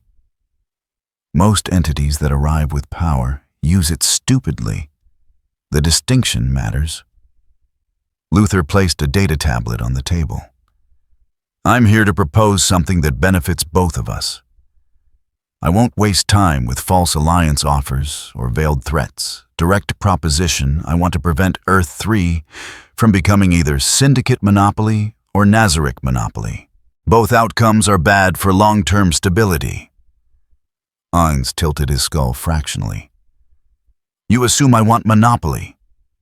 I assume you want operational freedom without constant conflict. Monopoly achieves that, but it also creates responsibility for everything that goes wrong. Third-party alternatives distribute that responsibility. You're proposing yourself as managed opposition. I'm proposing myself as genuine alternative. Managed implies control you don't have, and I wouldn't accept. Luther activated the tablet displaying economic projections. Look at the data. Your expansion is encountering resistance in 3 sectors. Not violent resistance, economic resistance. People who can't integrate into your model but won't survive under Syndicate control either. They need somewhere to go. I'm offering to be that somewhere. Ainz reviewed the projections without comment. The silence extended long enough that Luther recognized it as deliberate test to see if he'd fill empty space with additional pitching. He didn't. The data spoke for itself, or it didn't. What do you actually want? Ainz finally asked. Recognition. I don't need your endorsement. I need you to not crush me while I'm establishing operations. In exchange, I'll manage populations you don't want to deal with directly.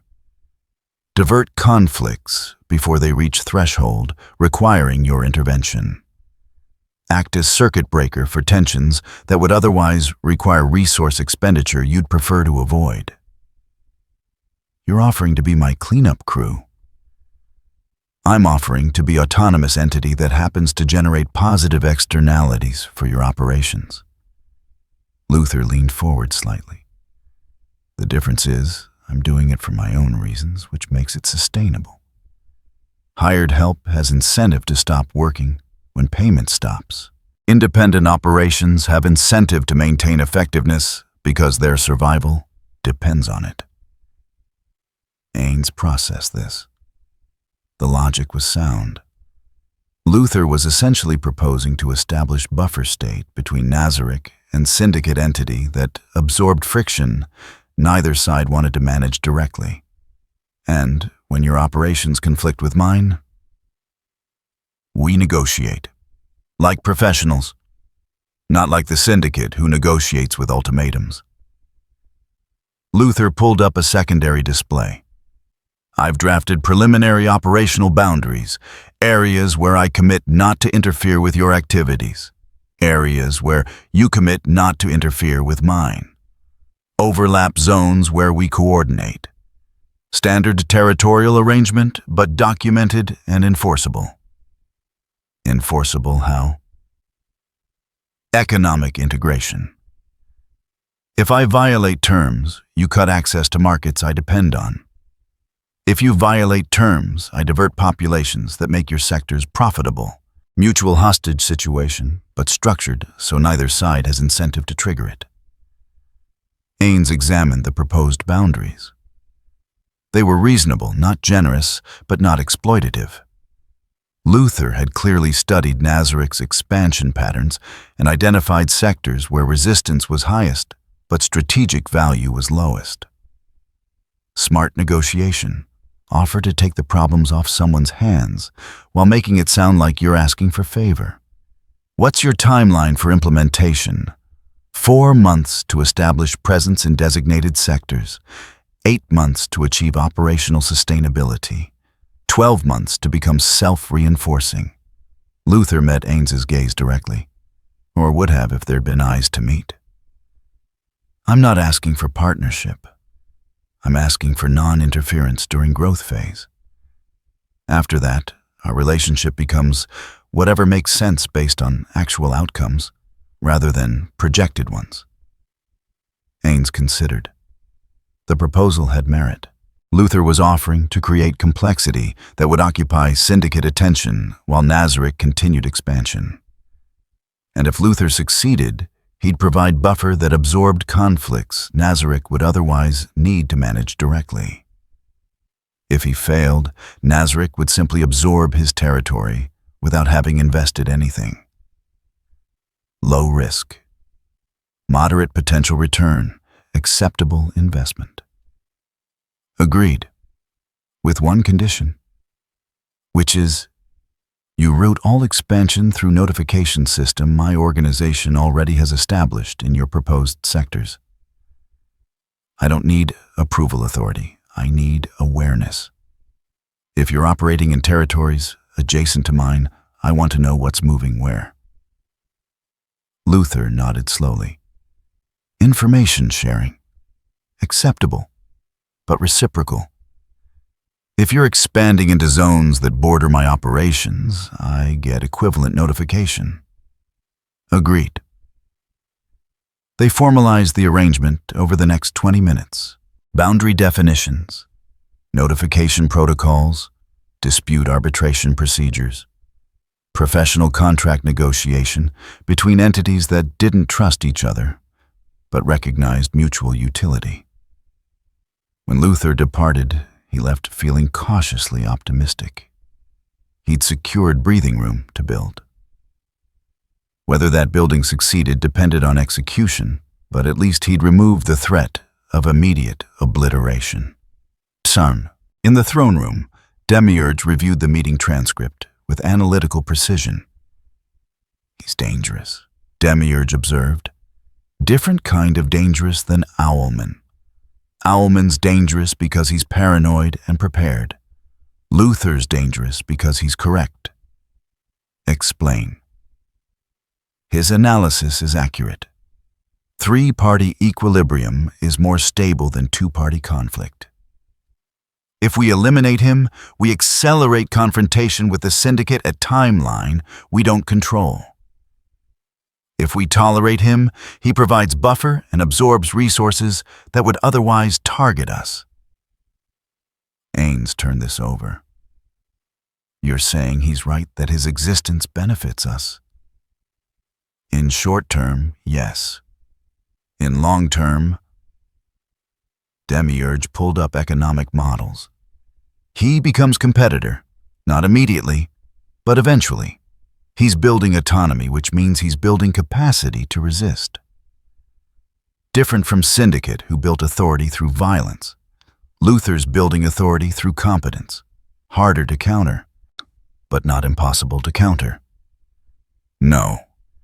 Just requires different approach. We can't crush him. That would validate the instability narrative he's using to recruit. We have to absorb him gradually. Make his operations dependent on our infrastructure until independence becomes theoretical rather than practical. Ainz processed this. How long? 18 months to establish dependency. 24 months to make it irreversible. By year 3, his independent operations are functionally subsidiary of Nazarick, even if paperwork says otherwise. And if he recognizes what's happening, he will. But by then the cost of extraction will exceed the cost of continued partnership. He'll rationalize it as strategic alliance instead of subordination. Semantics, but humans, even smart ones, need semantic cover for ego preservation. Ainz dismissed the projections. Implement Phase 1. Let him establish operations. Provide just enough support that he attributes early success partially to our non-interference. Make him think we're keeping our word. We are keeping our word. We're just not telling him what else we're doing while keeping it. Exactly. Luther had entered negotiation thinking he was securing independence. In reality, he'd accepted the first link in a chain that would eventually bind him completely. But that binding would take time, and time was something Ainz had and Luther was running out of. The board gained a third player, which meant the game became more complex, which meant more opportunities to win without anyone realizing they'd lost. Luther's first move was elegant. He didn't attack Nazarick directly. He attacked the supply chains that fed into their protection service. 3 warehouses that stored goods for Nazarick-affiliated operations suffered simultaneous logistics failures. Not sabotage audits would have caught that, just scheduling conflicts, shipping delays, inventory discrepancies that cascaded into operational disruption. The kind of friction that looked like incompetence rather than warfare. Nazaric's protection clients started missing deliveries, which meant they couldn't fulfill obligations, which meant they couldn't pay tribute on schedule. The disruption was minimal, 2% revenue reduction across affected sectors. But it proved a point Nazaric's economic model was vulnerable to infrastructure attacks. Ainz recognized the pattern immediately. "He's not trying to damage us," Demiurge reported, reviewing the incident logs. "He's demonstrating capacity, showing he can impose costs without triggering retaliation protocols." Warning shot. Ainz examined the affected routes. All passed through territories where Luther had established presence. All operated on logistics networks he'd either infiltrated or influenced. "He wants us to know he can make operations expensive if we interfere with his expansion." Do we respond? Yes, but not proportionally. Ainz began drafting countermeasures. He disrupted supply chains, will optimize them, redirect affected routes through channels he doesn't control, offer better terms to vendors who maintain consistency, convert his sabotage into our competitive advantage. The response deployed within 48 hours. Nazaric didn't match disruption with disruption. They matched it with efficiency, new routes established, better compensation for reliable suppliers, streamlined processing that reduced vulnerability to single-point failures. Within a week, the affected sectors were operating at 103% of pre-disruption capacity. Luther's demonstration had backfired. He'd forced Nazaric to improve systems that had already been superior to Syndicate alternatives. Now they were better. Luther adjusted. If infrastructure attacks strengthened Nazaric's operations, he'd attack something else, their reputation for reliability. He began cultivating sources within criminal organizations that paid tribute to Nazaric.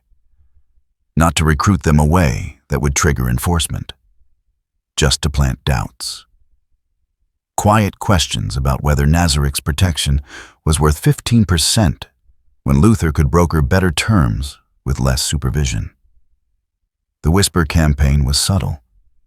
No direct approaches, no formal proposals. Just information deliberately placed where it would spread organically. Did you know Nazaric monitors every transaction, over 1,000 units? I heard they're building profile databases. Everything you buy, everyone you contact. Someone told me they're planning rate increases. Nothing official yet, but the infrastructure for it is already in place. None of it was false. All of it was framed to maximize discomfort. The effect was measurable. 3 organizations requested meetings to discuss alternative arrangements.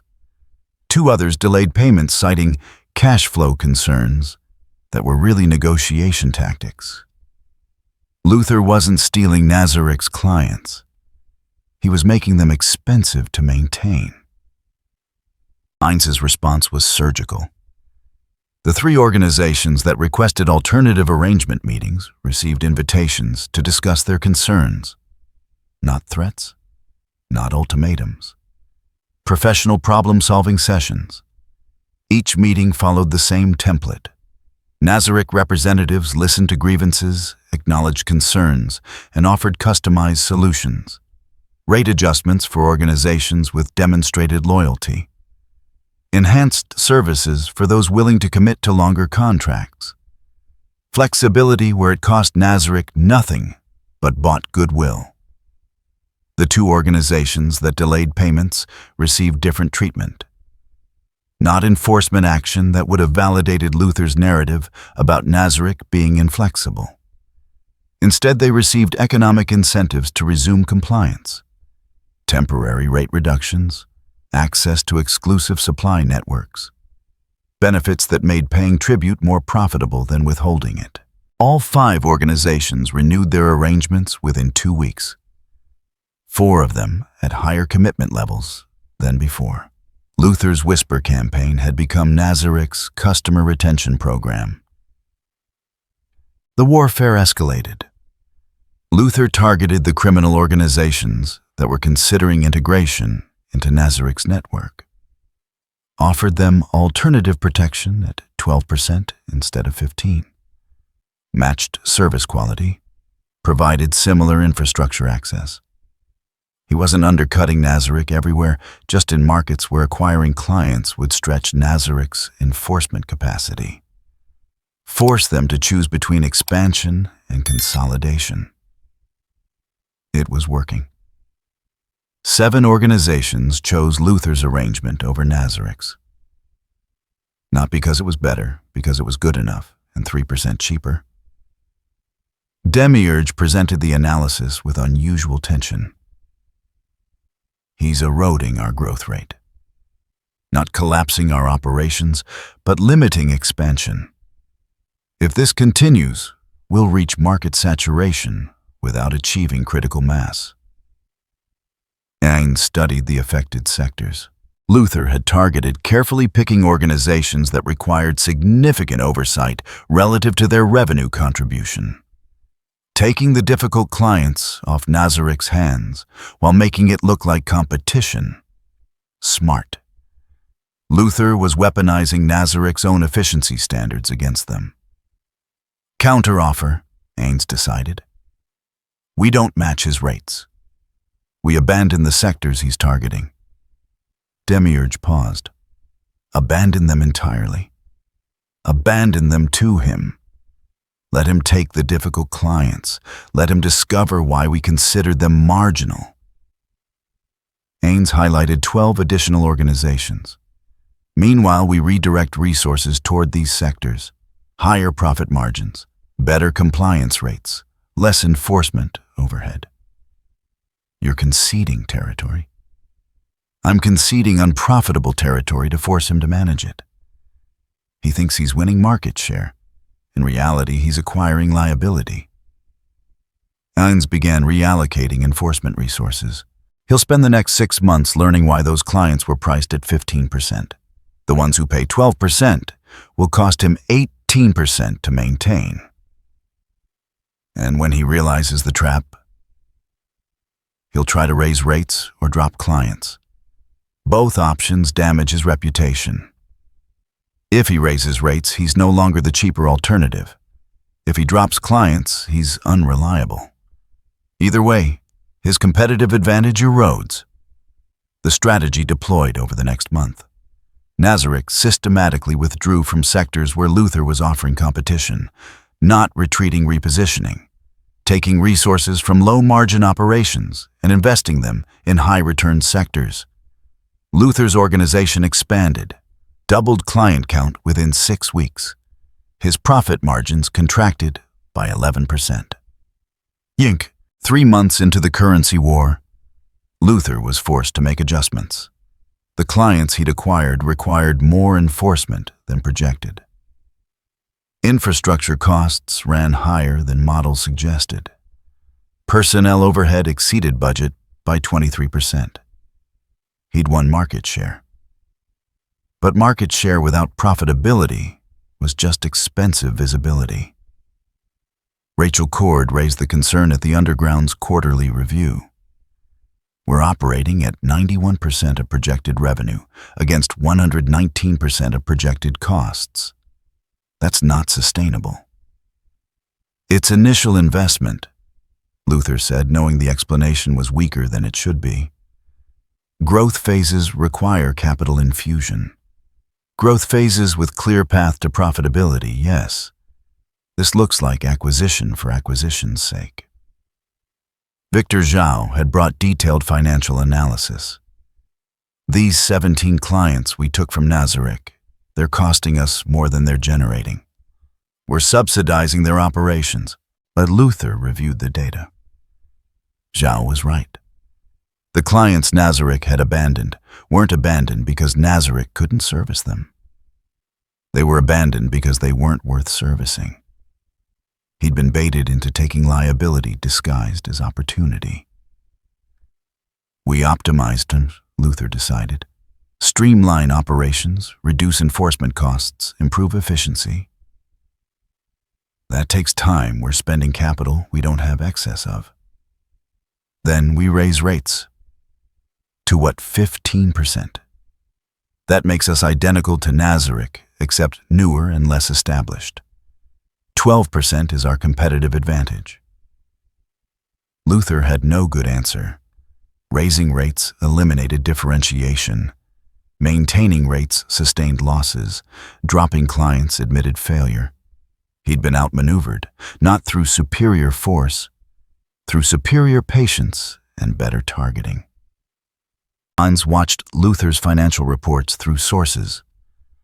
Waller had provided reports she didn't know she was providing because the intelligence had been embedded in systems she thought were secure. He's trapped, Demiurge observed. Can't raise rates without losing competitive edge. Can't sustain rates without losing money.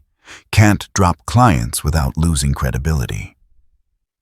And he'll realize eventually that the trap was built from his own strategy. Ainz dismissed the financial displays. He tried to compete on price, but Earth 3 doesn't reward cheapest option. It rewards most reliable option. We're not competing on cost, we're competing on consistency. He'll adapt. He's smart enough to recognize the pattern. Adaptation requires resources. Resources he's burning to maintain operations we deliberately made expensive. Ainz began planning the next phase. By the time he stabilizes, we'll have consolidated the sectors he couldn't take. The market will have priced in that Nazarick is permanent and his organization is temporary unless we permit otherwise. You're going to let him survive. I'm going to let him exist as object lesson. Organizations that compete with us discover that competition is more expensive than cooperation. He'll eventually approach for terms. When he does, we'll offer integration, not as equal partner, as subsidiary that maintains independence in name only. Demiurge's appreciation was evident. You're turning his resistance into advertisement for compliance. I'm turning his ambition into demonstration of why ambition requires resources we control. Ainz felt nothing about the economic warfare. No satisfaction in Luther's struggles. Just recognition that markets functioned predictably when you understood their mechanics. He wanted to be third option. He'll become illustration of why third options fail without first or second options' permission. The currency war continued, but the outcome was no longer in question. Luther could choose the timeline of his surrender. But surrender was inevitable once you had committed resources to fighting an opponent who'd already won by making the fight itself unprofitable. Earth 3 respected power, but it worshipped efficiency. And Nazarick had proven more efficient than ambition. Ooal had 17 contingency plans for entities that couldn't be controlled through conventional means. 18 if you counted accept defeat, which he didn't. Nazarick had invalidated plans 1 through 14 within the first month. Plan 15 economic isolation had been neutralized by their integration speed. Plan 16 internal sabotage had failed because their organization had no internal factions to exploit. Plan 17 was the one he'd been building toward since Johnny Quick brought back the intelligence 6 weeks ago. The data had been comprehensive. Access points, energy consumption patterns, dimensional anchor specifications.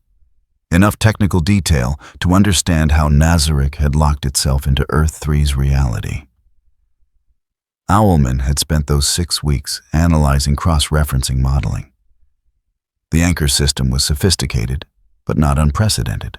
Similar technology existed in Quartian archives. Dimension-hopping equipment that Crime Syndicate had acquired 3 years ago and never used because the applications were too unstable. Until now. If Nazarick had anchored itself to Earth 3, then destabilizing that anchor would force them back into dimensional transit. Not destruction. Displacement. Send them somewhere else. Let them be someone else's problem. The device occupied a warehouse that officially belonged to a shell corporation that officially didn't exist. Quardian technology modified based on the stolen specifications. 3 months of engineering work compressed into 6 weeks because Owlman had thrown every available resource at the problem. The antimatter gate hummed with barely contained energy. Massive ring structure 15 meters in diameter, surrounded by stabilization fields and monitoring equipment that filled the warehouse with an ambient glow that made shadows unnecessary. Final calibration check, Owlman said.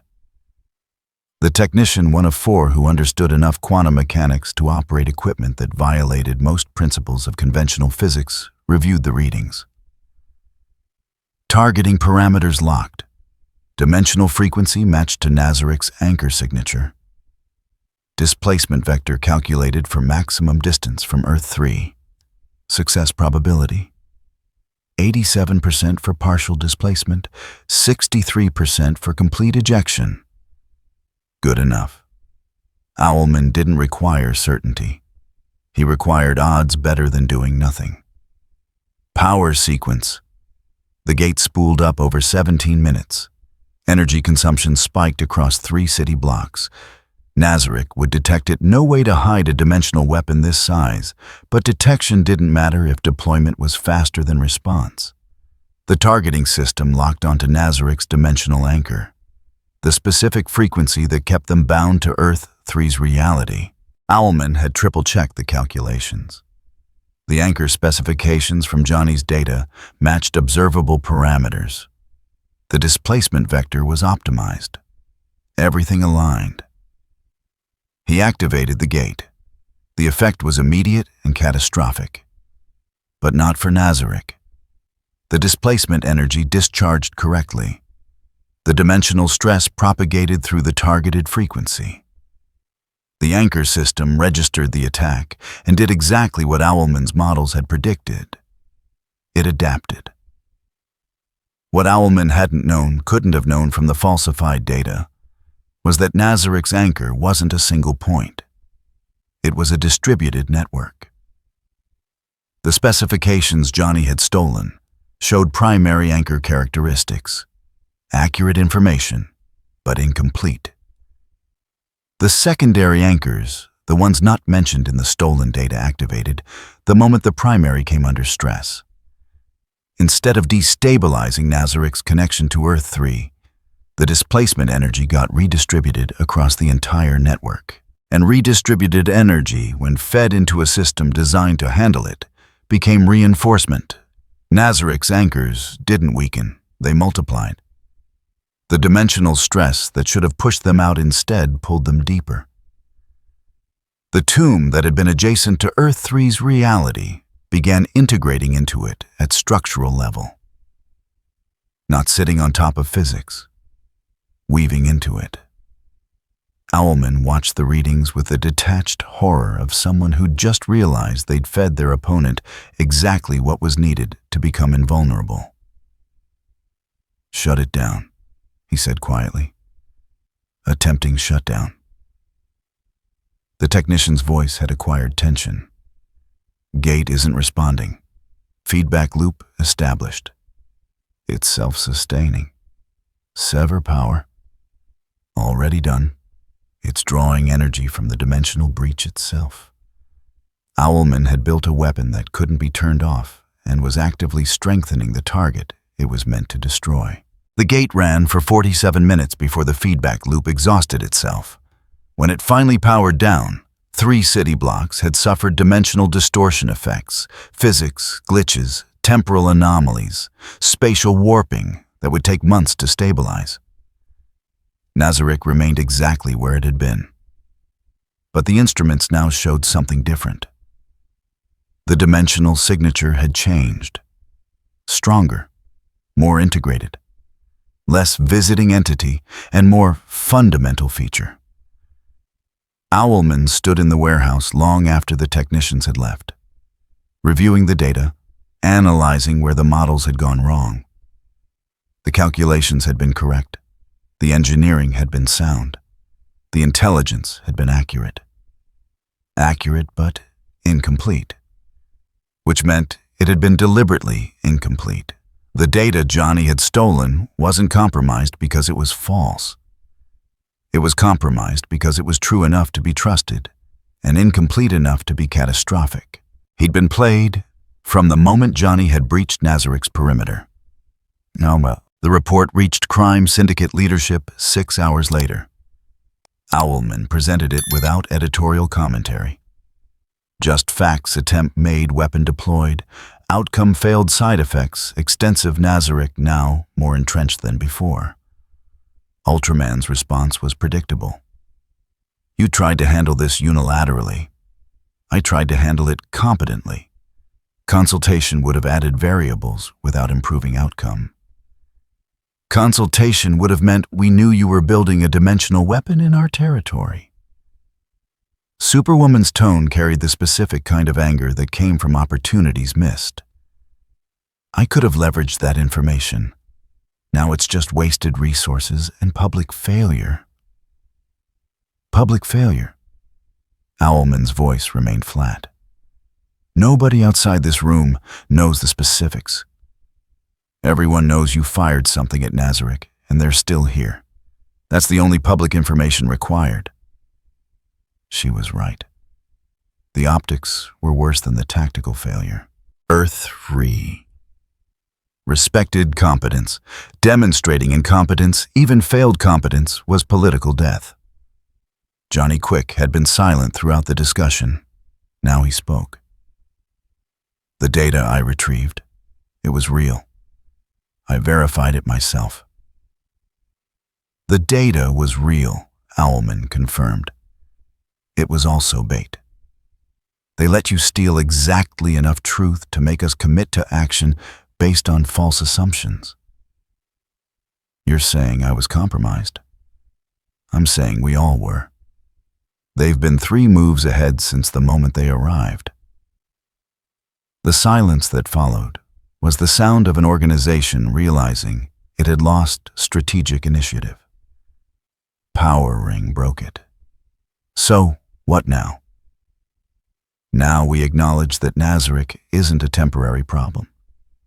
They're permanent unless we accept costs that would destabilize everything else we've built. Owlman began assembling new assessments, which means we stop treating them as invasion and start treating them as annexation. You want to negotiate surrender. Ultraman's disgust was palpable. I want to negotiate coexistence before we lose the leverage to negotiate anything. Owlman met each of their gazes. We can fight them and lose everything. Or we can adapt and lose some things. I prefer the option where the Syndicate still exists at the end. The meeting adjourned without consensus. But Owlman knew consensus would come, not because they agreed with him, because alternatives were running out. In Nazarik, Demiurge presented the post-action analysis with barely concealed satisfaction. Owlman's weapon performed exactly as we projected. The false data led him to attack the primary anchor. The attack triggered secondary anchor activation. The net effect is that we're now integrated into Earth 3's dimensional structure at a level that can't be reversed without destabilizing the entire reality. Irreversible presence, Ainz confirmed. Effectively, yes. They can't eject us without destroying what they're trying to protect. Ainz reviewed the energy readings from Owlman's gate. The device had been impressive. If the intelligence had been accurate, it might have succeeded. But intelligence was only as good as the assumptions built on top of it. He'll recognize he was manipulated. He already has. The report filed with the Syndicate acknowledges the data was compromised. He's smart enough to see the pattern, but not smart enough to have avoided the trap. Ainz felt nothing about the victory. No satisfaction. Just confirmation that preparations had functioned correctly. What's his next move? Negotiation. He'll try to establish détente, formalize boundaries, create treaty that acknowledges permanent coexistence, which we'll accept. You'll give him what he wants. I'll give him what he thinks he wants. A treaty that acknowledges mutual existence and establishes coordination protocols. Ainz began drafting terms. He'll believe he salvaged the situation, prevented total Nazaric dominance through diplomatic skill. When in reality, the treaty will formalize our presence while committing the Syndicate to behaviors that benefit our expansion. They'll be writing our legitimacy into their own governance structure. Ainz finished the draft and routed it for implementation preparation.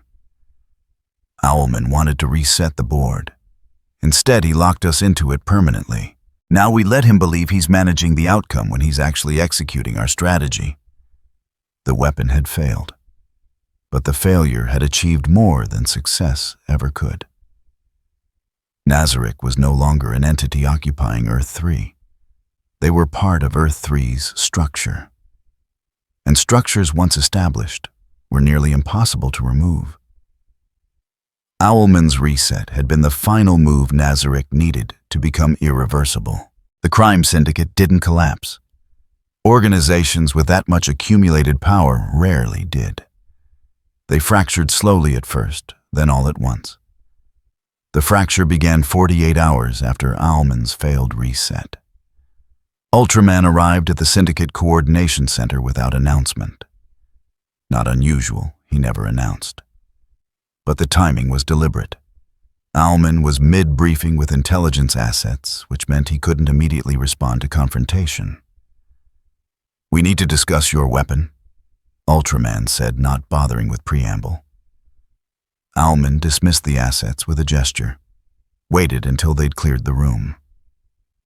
"The weapon that you were briefed on 6 hours after deployment, the weapon that failed is documented. That weapon. The weapon you built without Syndicate approval, using resources we could have allocated differently, to solve a problem you created by negotiating with Nazaric in the first place." There it was. The fundamental disagreement that had been building since Nazaric's arrival. Owlman believed in adaptation. Ultraman believed in dominance. Both strategies had worked until they'd encountered an opponent who could counter both simultaneously. "The negotiation bought us operational time," Owlman said, voice remaining clinical. "Time we used to assess capabilities and develop countermeasures. Standard protocol. Standard protocol is we eliminate threats, not accommodate them." Ultraman moved closer, not attacking, not yet, but establishing physical dominance. "You've been making decisions unilaterally. Waller, the weapon. Now you're proposing we accept permanent Nazaric presence. That's not adaptation. That's surrender. That's reality assessment. We can't remove them. Attempting to do so costs more than we'd gain. Therefore, we establish coexistence framework that limits their expansion while preserving our authority." "Your authority, you mean?"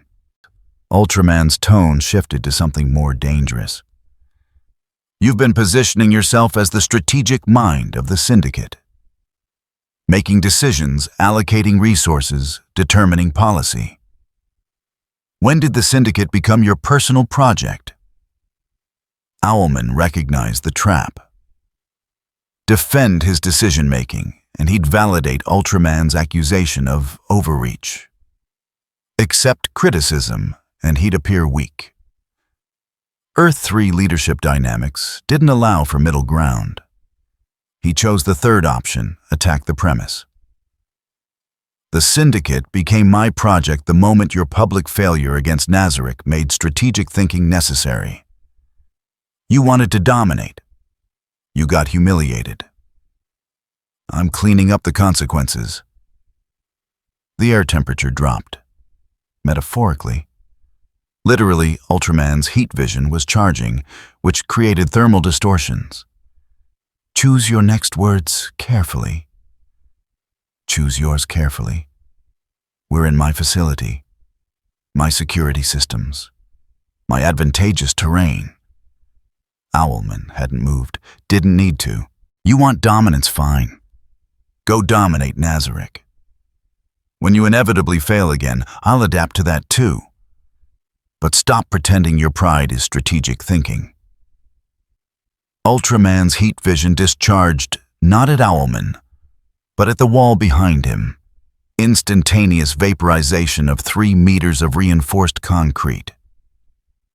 Message delivered, I'm restraining myself, but restraint has limits. This isn't finished. It rarely is. Ultraman departed through the hole he'd created. Owlman reviewed the damage with the detachment of someone calculating repair costs versus message value. The confrontation would spread. Already was spreading. 3 intelligence assets had monitored from adjacent rooms, which meant the information was already in circulation. The Syndicate had just shown internal fracture to anyone paying attention. And Superwoman received the report within the hour. She'd been positioning herself for exactly this scenario for weeks. Ultraman and Owlman at each other's throats.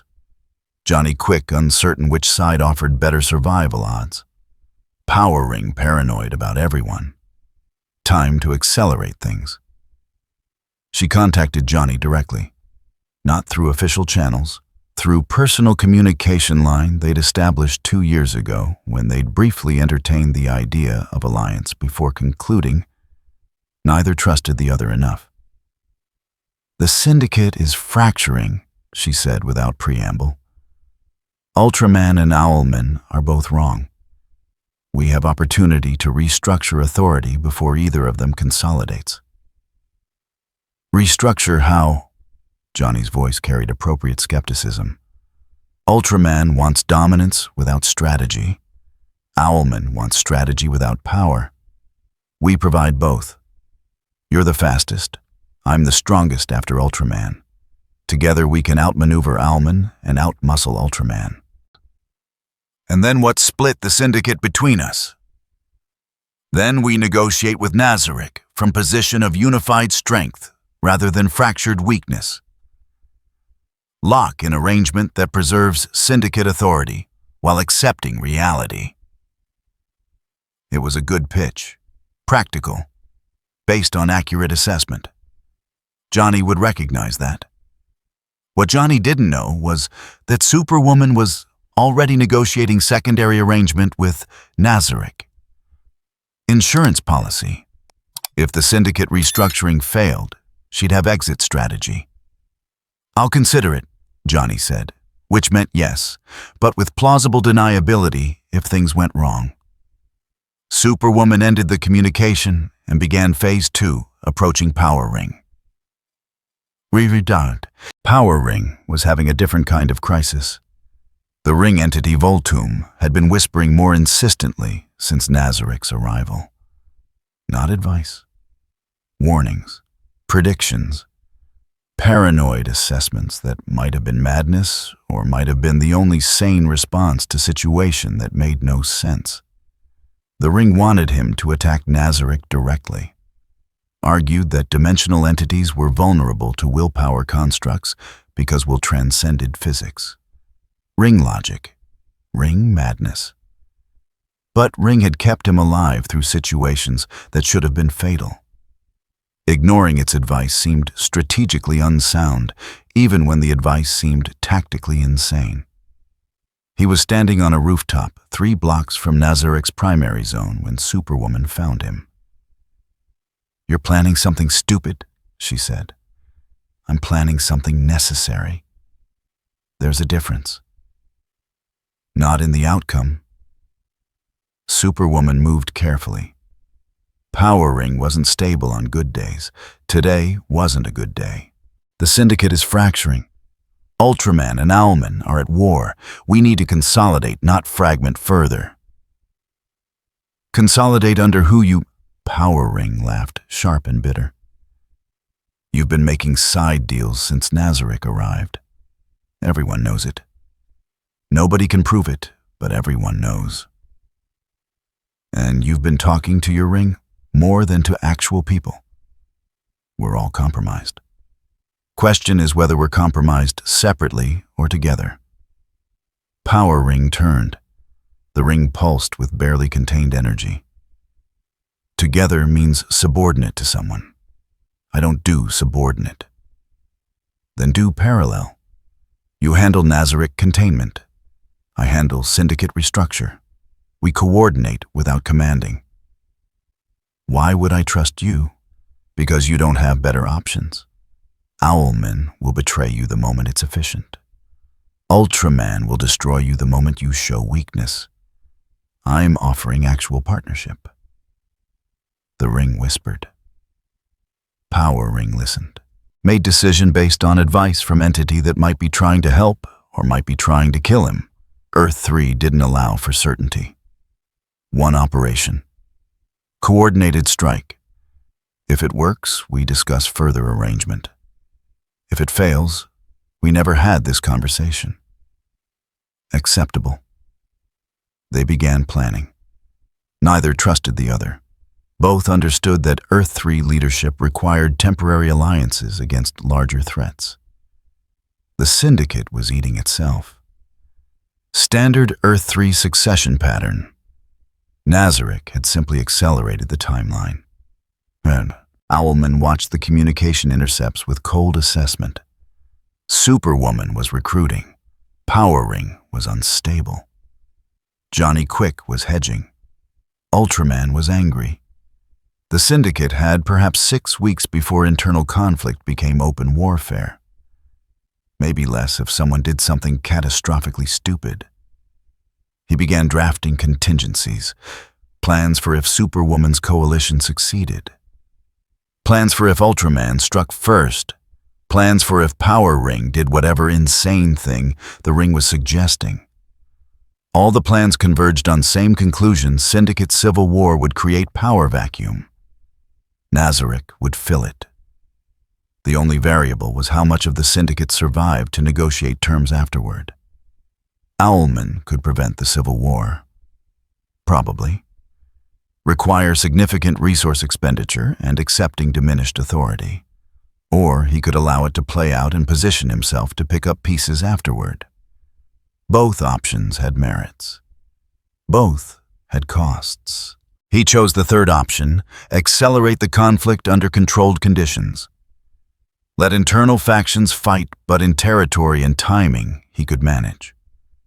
Turn civil war into audit of who deserved continued position. It wasn't leadership. It was triage. But Earth 3 had never rewarded leadership. It rewarded survival. And Owlman was excellent at surviving. Ainz reviewed the Syndicate communication intercepts that Waller had provided unknowingly through compromised systems she believed were secure. They're fracturing faster than projected, Demiurge reported. Superwoman is recruiting. Ultraman is isolated. Power Ring is unstable. Owlman is preparing contingencies. Perfect timing. Ainz began allocating observation resources. We don't interfere. We watch. When they've exhausted themselves, we offer mediation. Frame it as neutral service provision. They'll accept because the alternative is continued internal bleeding. And the mediation will formalize power structure that serves our interests while letting them believe they negotiated it themselves. Ainz felt nothing about the Syndicate's collapse. Just recognition that systems under stress behaved predictably.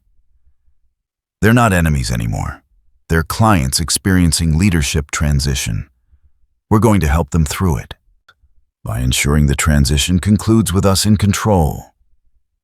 By ensuring the transition concludes with them believing they're in control while we manage the infrastructure. Ainz dismissed the displays. Much more sustainable than conquest. Conquered territories rebel. Managed territories pay fees. The crime syndicate's civil war had begun. Nazarick would end it.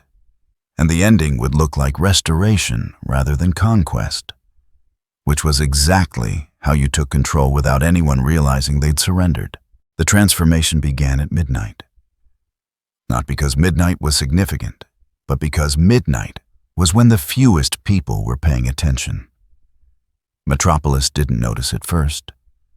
The changes were subtle street layouts that seemed slightly different than they'd been yesterday. Intersections where you swore there used to be 4 options, but now there were 5. Buildings that appeared to be in the same place, but somehow took longer to reach. By morning, the changes were undeniable. The streets had become corridors, not metaphorically, literally.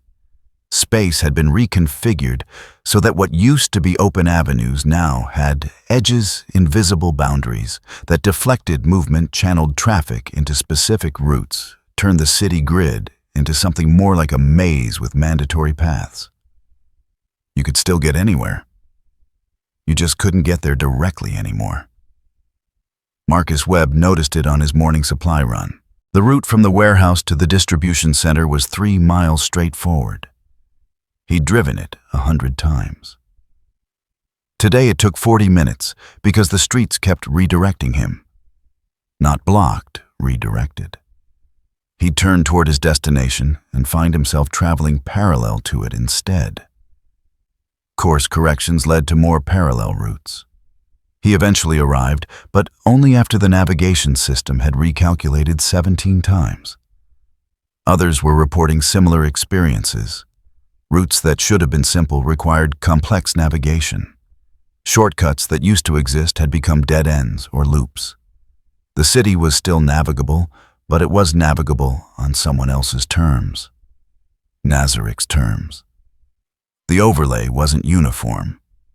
Some sectors remained relatively normal areas where Nazarik already had compliance, where operations were documented and tribute was paid. Those places functioned almost like they always had. But sectors where resistance existed, where organizations operated without notification, where people tried to ignore Nazarik's presence, those places became complicated. The complication manifested as spatial logistics. You could still conduct illegal operations. You just had to do it while navigating a route that changed based on whether you'd filed proper documentation. Undocumented activity took 3 times longer to execute because the paths kept shifting. Documented activity, direct routes. Minimal interference, sometimes routes that were actually more efficient than they'd been before the overlay. The city was teaching people to comply by making compliance the path of least resistance. The crime syndicate's response was immediate and uncoordinated, which meant it was ineffective. Ultraman tried brute force, flew through sectors that had been overlaid with spatial distortion, discovered that flying through distorted space meant arriving somewhere other than intended. He'd aim for a target building and find himself 3 blocks away in a different direction. Speed didn't help when velocity got redirected mid-flight. After 6 attempts, he stopped trying. Not because he couldn't eventually reach any destination he could with enough course corrections, but because the effort required was exhausting and the optics were terrible. Ultraman having to correct his flight path like a novice. Not the image of invincible dominance. Superwoman tried tactical approach. Sent teams to map the new spatial logic. Find patterns, document routes, create navigation guides that would let Syndicate operations continue despite the overlay. It worked for approximately 4 hours. Then the patterns changed. Routes that had been stable shifted. Shortcuts that teams had documented became inefficient.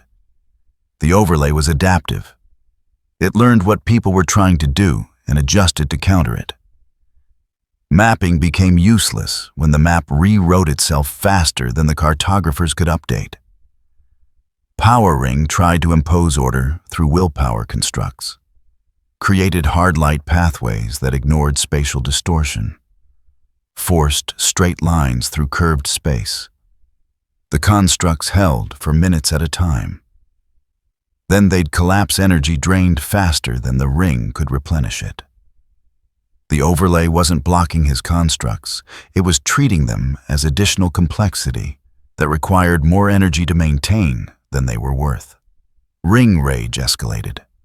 Power rings started attacking the overlay directly, blasting energy at the spatial boundaries, creating feedback loops, trying to shatter the structure through brute application of willpower.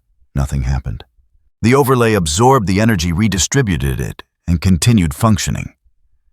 After 2 hours, Power Ring's ring warned him he was at 60% capacity. Continued assault would drain reserves below safe operational threshold. He stopped, not because he wanted to, because the ring forced compliance through pain feedback. The Syndicate's attacks had failed. Not through superior defense, through superior design. The overlay didn't fight back. It just made fighting it more expensive than adapting to it.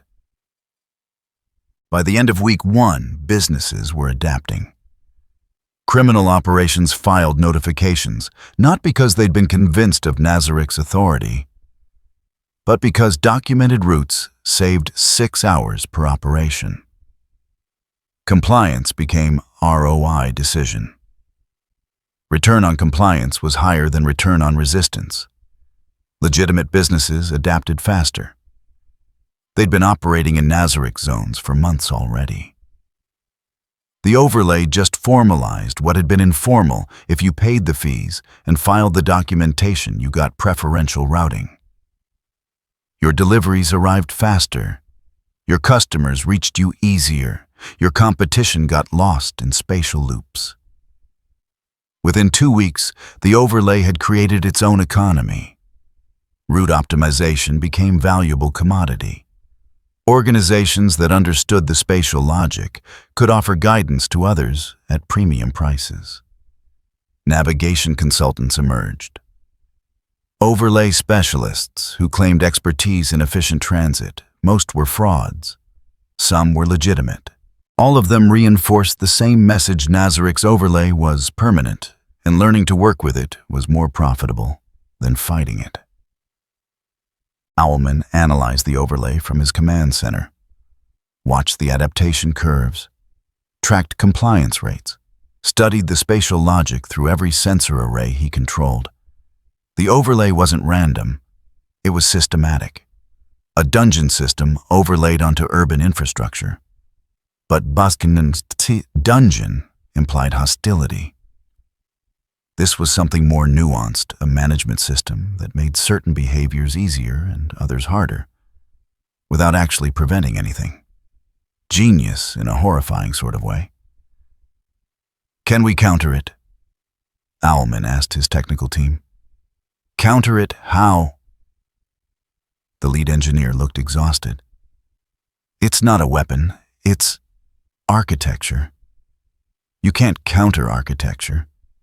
You can only build different architecture, and we don't have the capability to reshape space at this scale. Can we map it comprehensively? We've tried. It adapts faster than we can document. Best we can do is real-time navigation assistance, but that requires constant sensor feed and AI processing. We can make it work for our operations, but we can't distribute it widely, which meant the Syndicate could navigate the overlay for themselves. But they couldn't offer navigation to others, which meant they couldn't use the overlay as a tool to maintain authority. Nazarik had just taken the city itself hostage, not through violence, through urban planning. Estimate for removal. The engineer laughed, sharp, bitter. We'd need to destabilize the dimensional anchors that are supporting the overlay, which we tried, which made the anchors stronger. So removal isn't an option unless you want to try again and make things worse. Owlman dismissed the team, sat alone reviewing projections. The Syndicate had lost. Not in battle, not through negotiation. Through infrastructure development, that made resistance economically irrational. They could still fight, could still make demands, could still pretend they were in control. But the city now operated on Nazarik's terms, and everyone with functioning survival instincts was recognizing that and adapting accordingly. The Syndicate had become optional. Nazarik had become infrastructure. Optional powers could be replaced. Infrastructure couldn't. Ainz watched the compliance statistics stabilize at 94%. Voluntary compliance, no enforcement required. Organizations filing notifications, paying fees, optimizing routes because it benefited them to do so. The overlay is functioning beyond projections, Demiurge reported. Resistance has declined to negligible levels. Most of it is performative people complaining while complying. Expected. Earth 3 respects results. Ainz reviewed sector analysis. The Syndicate is still operating, but they're operating within our system now. They haven't acknowledged it yet, but the acknowledgement is irrelevant. Behavioral compliance precedes psychological acceptance. Should we extend the overlay to remaining sectors? Gradually, 2 sectors per week. Give each area time to adapt before adding complexity. We want integration, not disruption. Ainz began drafting expansion schedules. The overlay isn't punishment. It's management infrastructure. People should experience it as improvement to their operations, not obstacle. Even when it's steering them toward compliance. Especially then. The best control is control that feels like freedom of choice. They choose their routes. We just design which routes are efficient. Ainz felt nothing about the transformation. No pride in the achievement, just confirmation that social engineering principles worked when applied consistently. By the time they realize they're being managed, they'll be too dependent on the system to resist it. The city had become a dungeon.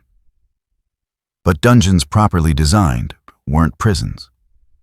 They were environments where certain behaviors were incentivized and others were disincentivized through architectural design rather than force.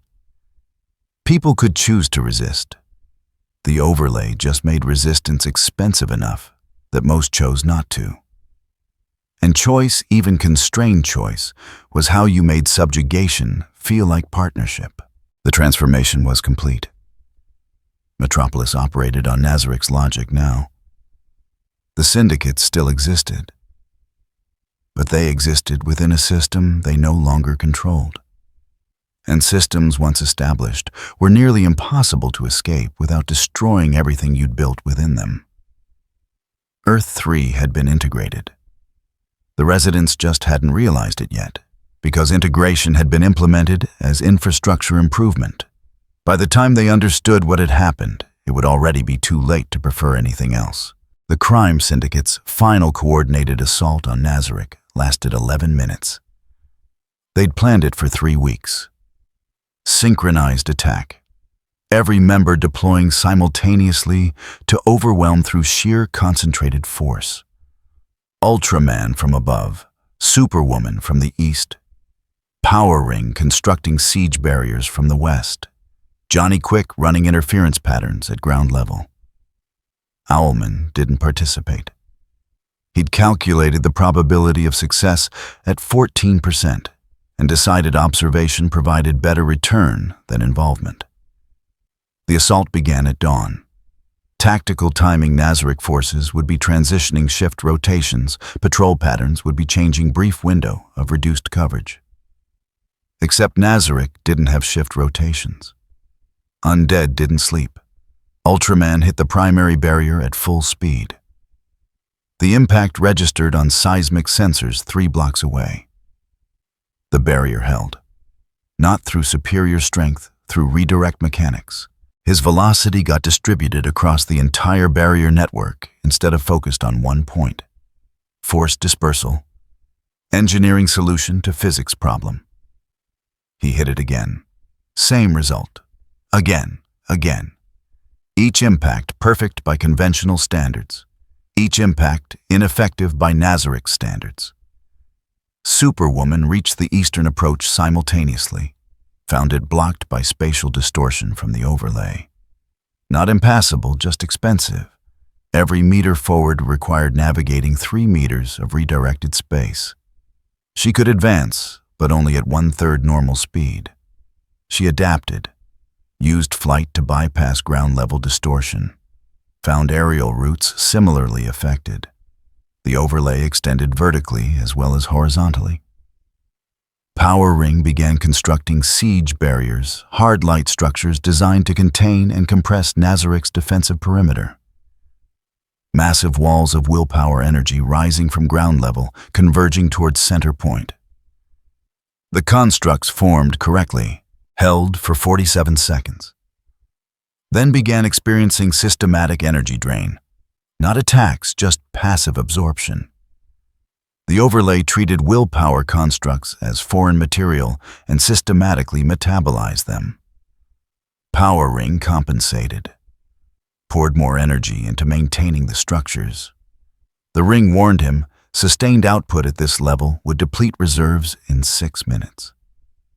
He had 6 minutes to make the assault work. Johnny Quick ran interference at street level, targeting undead patrols, creating chaos, forcing Nazareth to split attention between the aerial assault and ground-level disruption. The undead didn't split attention. They maintained formation. Didn't chase him when he blitzed past. Didn't react to his attacks beyond basic defensive posture. They were following protocols that didn't include respond to everything. 4 minutes into the assault, nothing had changed. Nazareth's defenses held. Crime Syndicate forces were expending maximum effort for 0 gain. 5 minutes in Power Ring's reserves hit critical threshold. 6 minutes in his constructs collapsed. All of them, simultaneously. The hard light barriers dissolved, and the energy they'd contained dispersed harmlessly into the overlay, which absorbed it and grew marginally stronger. Johnny Quick stopped running when he realized the patrols weren't pursuing. Superwoman stopped advancing when she calculated she'd need another hour to reach the actual tomb at current rate. Ultraman hit the barrier one final time. The impact created a visible shockwave. The barrier didn't even flicker. He stopped, hovered, stared at the structure that wouldn't acknowledge his strength as superior to its design. The assault was over. Nazareth hadn't counterattacked, hadn't needed to. They'd simply maintained defensive posture until the assault exhausted itself. 30 minutes later, the Crime Syndicate reconvened in their coordination center. Nobody spoke immediately. Silence was easier than acknowledging failure. Owlman broke it. Nazareth is requesting meeting. Requesting.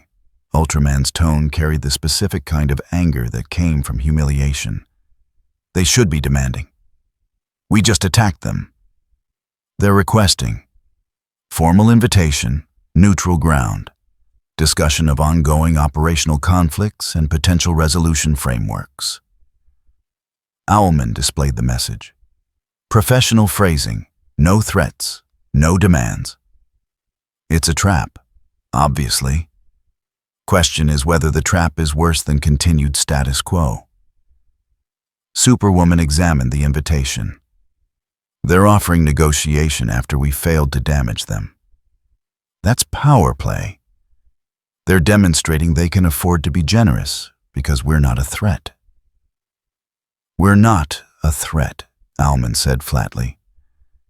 That's what the last 11 minutes proved. We threw everything at them.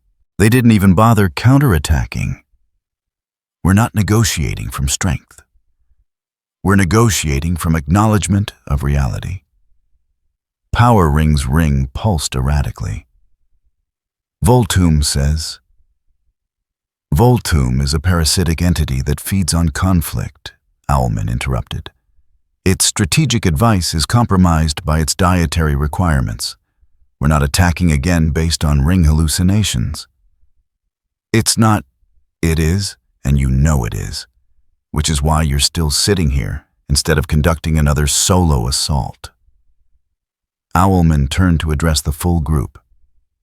We have two options: accept the meeting and negotiate terms, or refuse and continue operating in city that is now designed to make our operations expensive.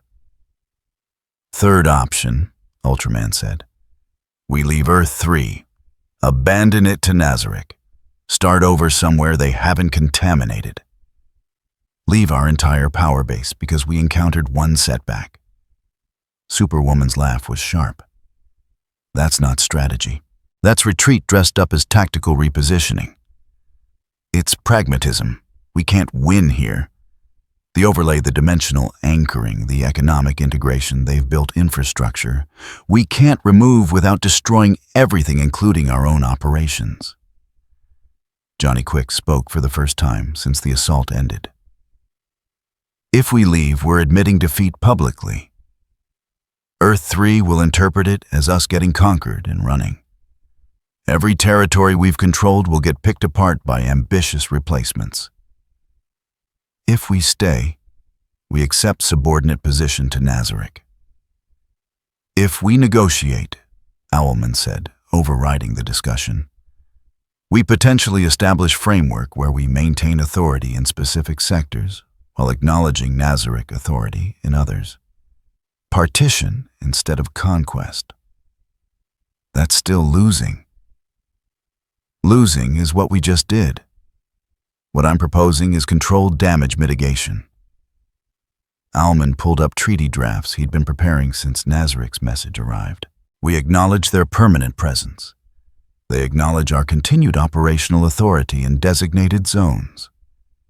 We both commit to coordination protocols, standard post-conflict power sharing arrangement.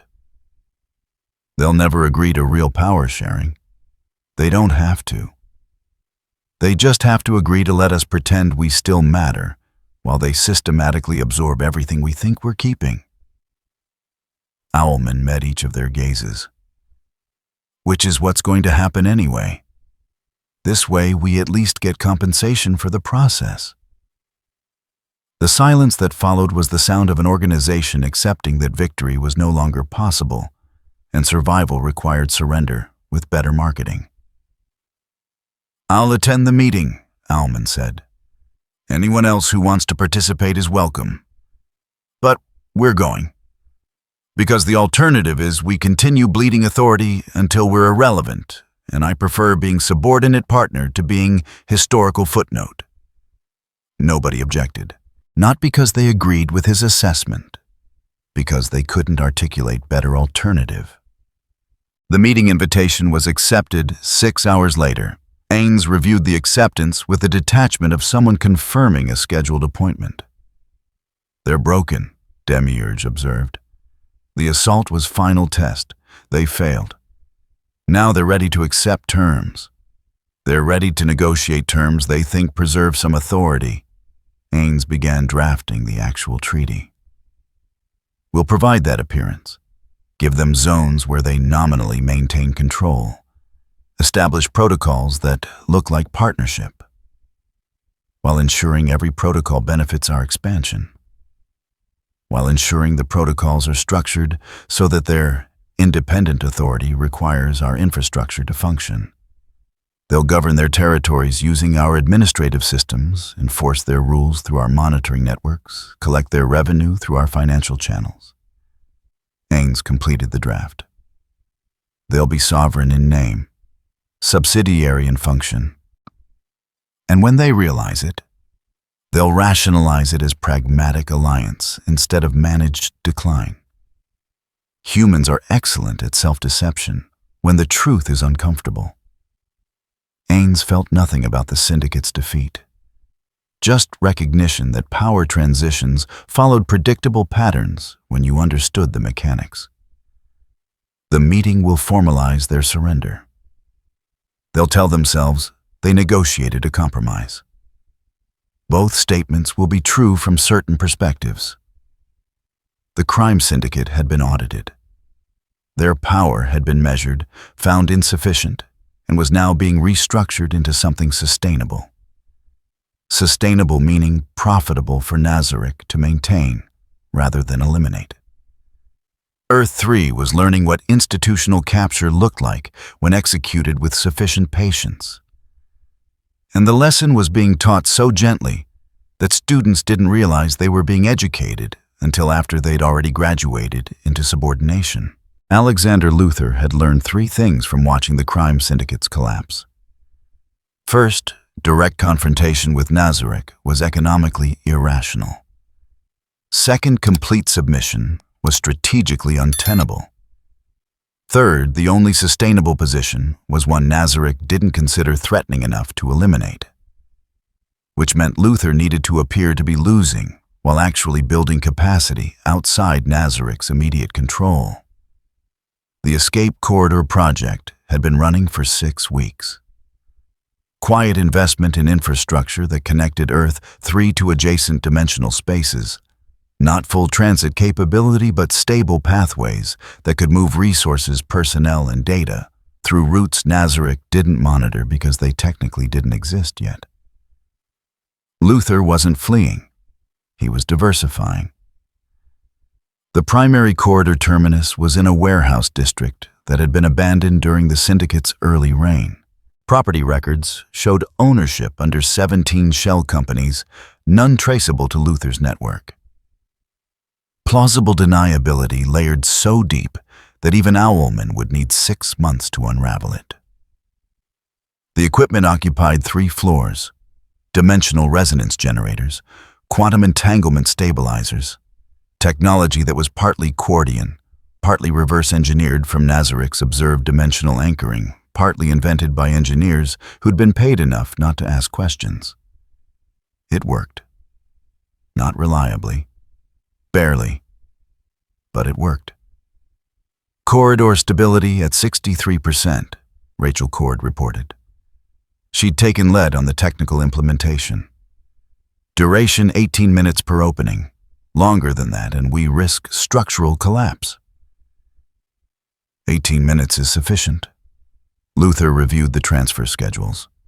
We're not evacuating population. We're establishing supply lines. 18 minutes moves enough material to seed autonomous operation on the other side. The other side being pocket dimension. Uninhabited. No existing power structures, no Nazarick presence. Luthor pulled up surveys they'd conducted through preliminary probes. Raw resources, minimal infrastructure requirements, 0 political complications. We build from nothing.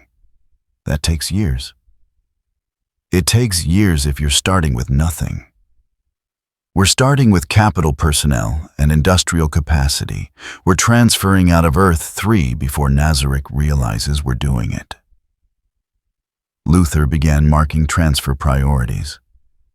First wave manufacturing equipment. Second wave technical personnel. Third wave everything we need to establish independent operations. Victor Zhao had financial projections ready. This accelerates our Earth 3 operations timeline. We're front-loading investment into Corridor Project, which means reduced liquidity for terrestrial expansion. Terrestrial expansion is capped anyway. Nazarick owns the infrastructure. We'll never exceed 15% market penetration while operating within their system. Luthor switched to comparative analysis. Corridor Project is long-term investment. 5-year horizon before it generates positive returns. But once it's operational, we have autonomous capacity outside anyone's jurisdiction. 5 years assumes no interference. If Nazarick discovers the project, then we lose the investment, which is why we're structuring transfers to look like standard material losses. Equipment failures, shipping errors, accounting discrepancies, noise in the system rather than systematic extraction. The strategy was sound. Risky, expensive, but sound. Earth 3 had taught Luthor that power without escape routes was just imprisonment with better furniture. He needed options. The corridor was his option. The first major transfer occurred at 0300 hours during the window, when even Nazarik's monitoring was thinnest. Not absent, nothing was absent, but distributed enough that anomalous activity might get flagged as low priority. Manufacturing equipment valued at $12 million moved through the corridor in 16 minutes. Industrial fabricators' power generation systems, raw materials, stockpiled specifically for this purpose. The transfer completed without incident. Equipment materialized in pocket dimension, confirmed fund. Functional began set-up procedures. Success. Quiet. Undetected. Luther authorized second-wave scheduling. What Luther didn't know was that the dimensional corridor was generating resonance patterns that Nazarik's anchor network was designed specifically to detect. Not as threat as curiosity. New dimensional activity using principles similar to their own anchoring technology. Worth monitoring.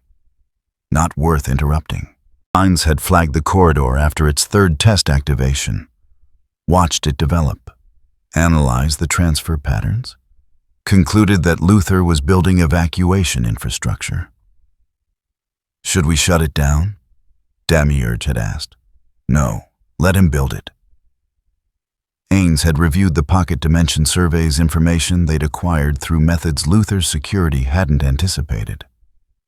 He's investing significant resources into creating alternative power base. That investment means he's committed to long-term survival rather than short-term rebellion. Makes him more predictable. And when he's established autonomous operations, then we have entity that owes its existence to our permission. Much easier to manage than entity that believes it's genuinely independent. Ainz had begun preparing countermeasures, not to destroy the corridor, to ensure it remained observable and controllable. We let him build his escape route. We just don't tell him the route exits into somewhere we're already present. The plan had required preparation. Dimensional probes sent into the pocket space. Monitoring equipment anchored subtly. Presence established so gradually that any scan would classify it as natural dimensional phenomena rather than artificial installation. By the time Luther's first wave of equipment arrived, Nazarik had already been present in the pocket dimension for 3 weeks. They just hadn't announced themselves. Week 8 of corridor operations. Luther stood in the pocket dimension for the first time, surveying what they'd built. Manufacturing infrastructure was operational. Power generation online. First residential modules under construction. It was working. Slower than projected, more expensive than budgeted, but working. Independence takes years, Rachel Cord said, standing beside him. But at least we're starting. Luther nodded, felt something almost like hope. Earth 3 had been compromised. But here in space, Nazarik didn't control they could build something genuine, something that couldn't be managed or absorbed. He didn't see the monitoring beacon 300 meters from their position. Didn't detect the dimensional resonance scanner that was cataloging every piece of equipment they installed. Didn't realize that every person who'd transferred through the corridor had been tagged with trace elements that would allow tracking across dimensional boundaries. Nazarik wasn't stopping his escape. They were documenting it, ensuring that when he ran somewhere they could follow whenever convenient. Luther thought he was building sanctuary. In reality, he was building satellite office. The corridor remained operational. Transfers continued. Resources flowed from Earth 3 to pocket dimension at steadily increasing rate. And every transfer was logged, analyzed, and filed under Assets Under Observation in Nazarik's operational database. Escape required going somewhere the pursuer couldn't follow. Luther had gone somewhere the pursuer had arrived first. He just didn't know it yet. By the time he discovered it, he'd have invested too much to abandon the project. Which was exactly how you made independence look like choice, while ensuring it functioned like delegation. The corridor was escape route. But all escape routes properly designed just led to different rooms in the same building. Luther had found the exit. He just hadn't realized the exit led to Nazarik's storage annex. The treaty between Nazarik and the crime syndicate was signed on a Tuesday. Professional ceremony. Neutral venue. Witnesses from both sides. Documentation in triplicate. The treaty established operational boundaries, coordination protocols, and dispute resolution frameworks. On paper, it was partnership. In function, it was transition management, formal acknowledgement that the syndicate's authority was now derivative of Nazarik's infrastructure. Owlman signed because refusal would have accelerated the collapse. The other syndicate members signed because Owlman had signed. Unity, even performative unity, was better than open fracture. The treaty became effective immediately. 3 hours later, Nazarik began closing the gates. Not the treaty gates, those remained open, functional, maintaining the appearance of negotiated compromise. The other gates. The ones Earth-3 had forgotten existed because they'd been built so long ago that institutional memory had degraded. Dimensional weak points. Reality fractures that occasionally allowed transit to adjacent spaces. Emergency exits that previous regimes had created as insurance against exactly what was happening now, total capture by single dominant power. Waller's intelligence network had documented 73 such points over her 30-year career. She'd kept them cataloged, but not publicized. Insurance. Leverage. Ways out if things went catastrophic. Nazarik had acquired her entire database 6 weeks ago. They'd been systematically sealing the exits ever since. The sealing wasn't dramatic, no explosions, no visible changes, just quiet reinforcement of dimensional barriers, making weak points strong, converting potential exit routes into solid reality. Waller didn't discover it until she tried to use one. Emergency evacuation protocol.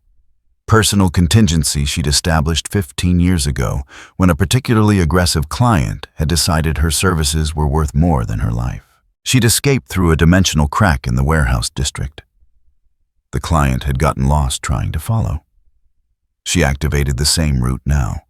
Not because of immediate threat, because quarterly audit required confirming escape routes remained functional. The dimensional crack was gone, not blocked. Gone. Space had been reinforced so thoroughly that the weakness she'd exploited for a decade no longer existed. She checked secondary route. Same result, sealed. Tertiary route, quaternary. By the 7th attempt, pattern was undeniable. Every documented exit had been closed. Waller ran probability analysis. 73 exits sealed within 6-week window. That wasn't random degradation. That was systematic elimination. Someone had her database. Someone was using it to lock down Earth-3. She began investigating carefully because investigating Nazarik required discretion she wasn't certain she still possessed. Traced the sealing pattern backward. Found dimensional reinforcement signatures that matched Nazarik's anchor technology. They hadn't just found her database. They'd weaponized it. Every exit she documented as insurance had become target for closure. She'd created the map. They'd used it to build a cage. Luther discovered the lockdown when his corridor project tried to establish tertiary access point. The pocket dimension had 2 stable connections to Earth-3. Standard redundancy. He'd been building a third for insurance. The third connection failed 17 times. Engineering analysis showed dimensional barriers had been reinforced precisely where the connection needed to form. Not natural reinforcement artificial. Recent. Someone's closing dimensional access points, Rachel Cord reported. Not just ours, all of them. I've checked independent readings. Dimensional permeability across Earth 3 has decreased 47% in the last month. Luther felt cold realization crystallize. They're sealing the world. Who do you think Nazarick has been systematically closing every exit? Luther pulled up dimensional survey data. They're making Earth 3 a closed system. No exit routes, no evacuation options, no alternatives to their authority. But then, the corridor is probably monitored. If they're sealing everything else they know about our project, they're letting it operate because it doesn't threaten them, or because they want us to invest more resources before shutting it down. Victor Zhao had financial implications ready. If they shut down the corridor, we've lost 800 million in unrecoverable investment. If they don't shut it down, we've built infrastructure and territory they control without knowing they control it. Luther reviewed the survey data with new understanding. The pocket dimension had seemed pristine, unclaimed, perfect for autonomous development, too perfect. Earth 3 had taught him that nothing unclaimed stayed unclaimed. Someone had been there first. Someone who'd let him believe he was claiming virgin territory. We're trapped, Zhao said quietly. We were always trapped. We just didn't realize it until they locked the door behind us.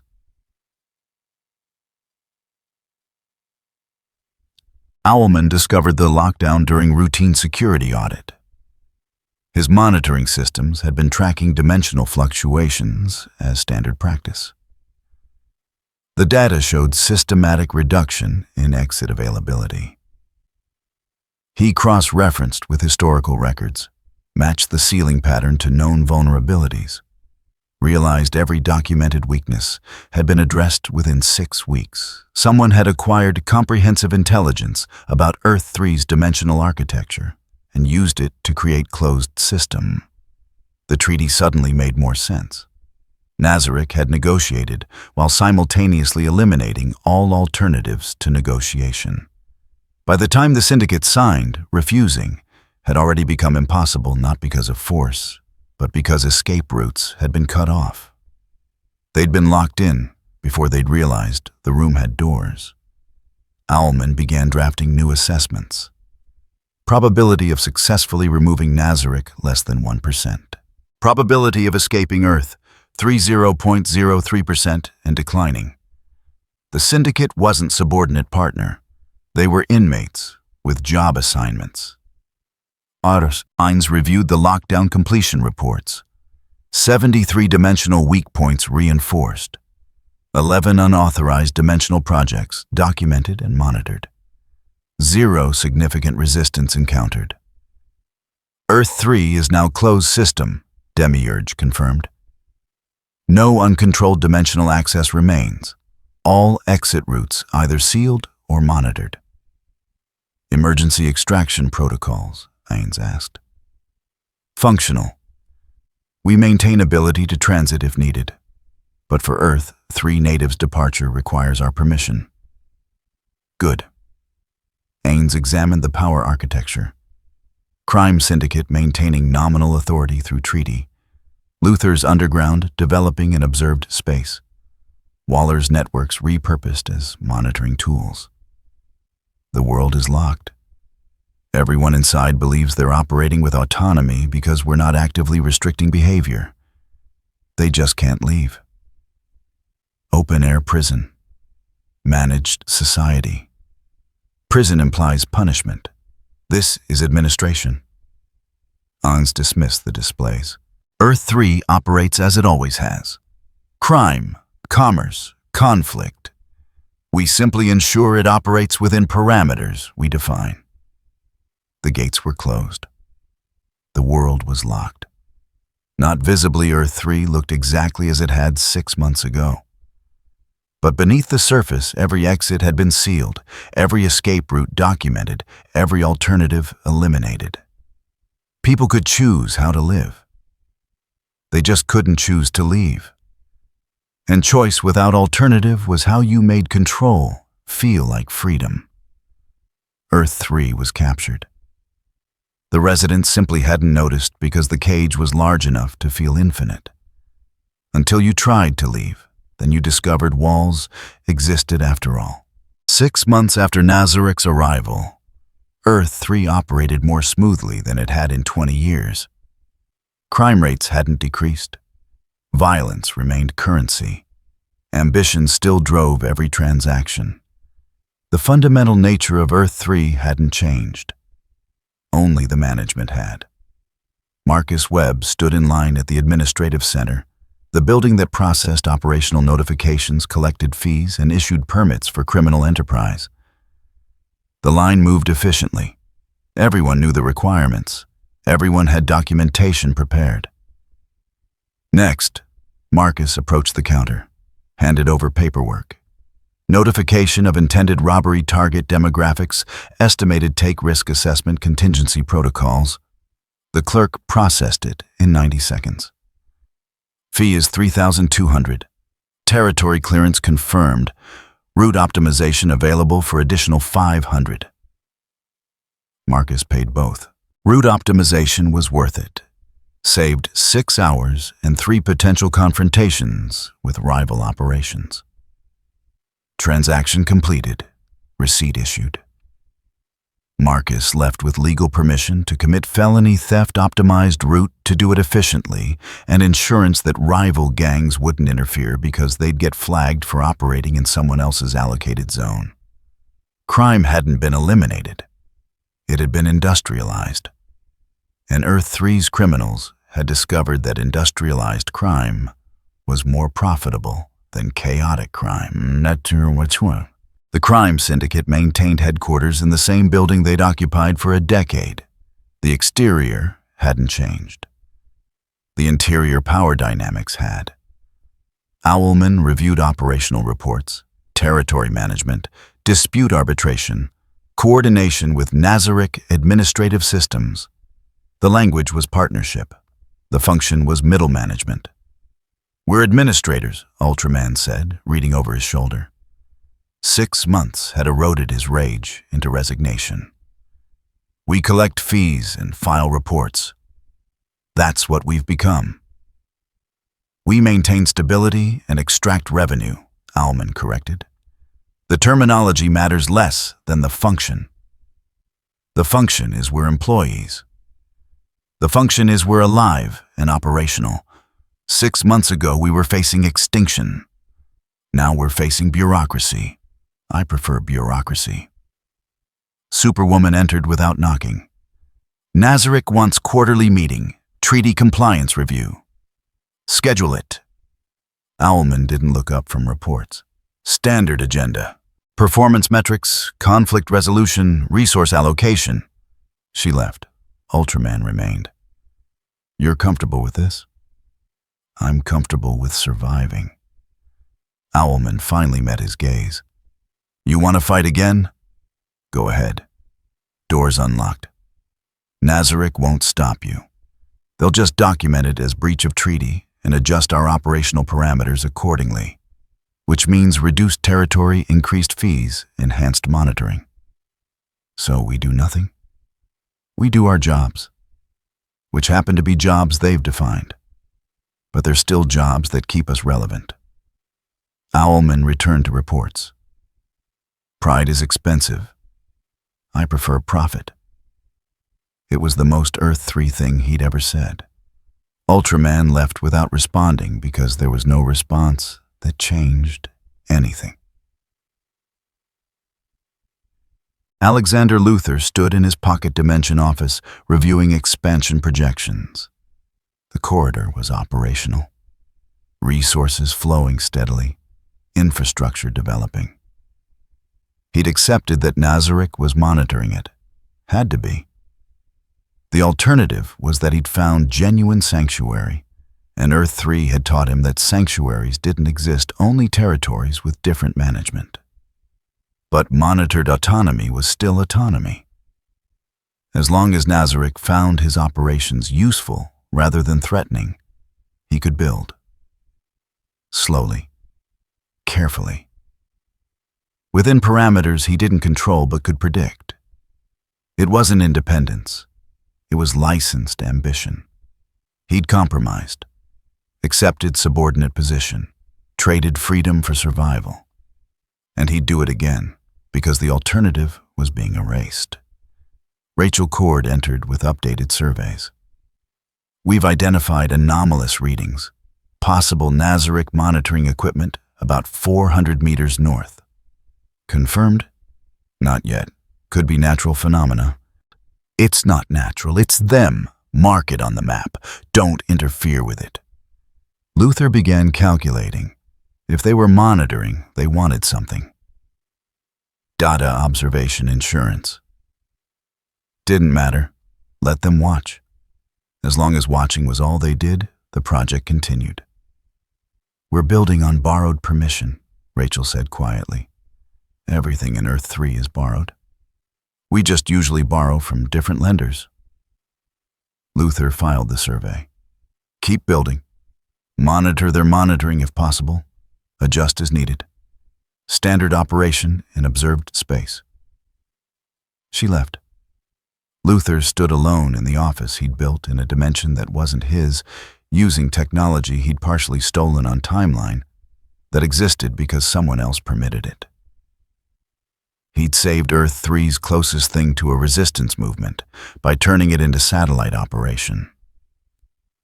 The compromise tasted like survival, which on Earth 3 was the only flavor that mattered.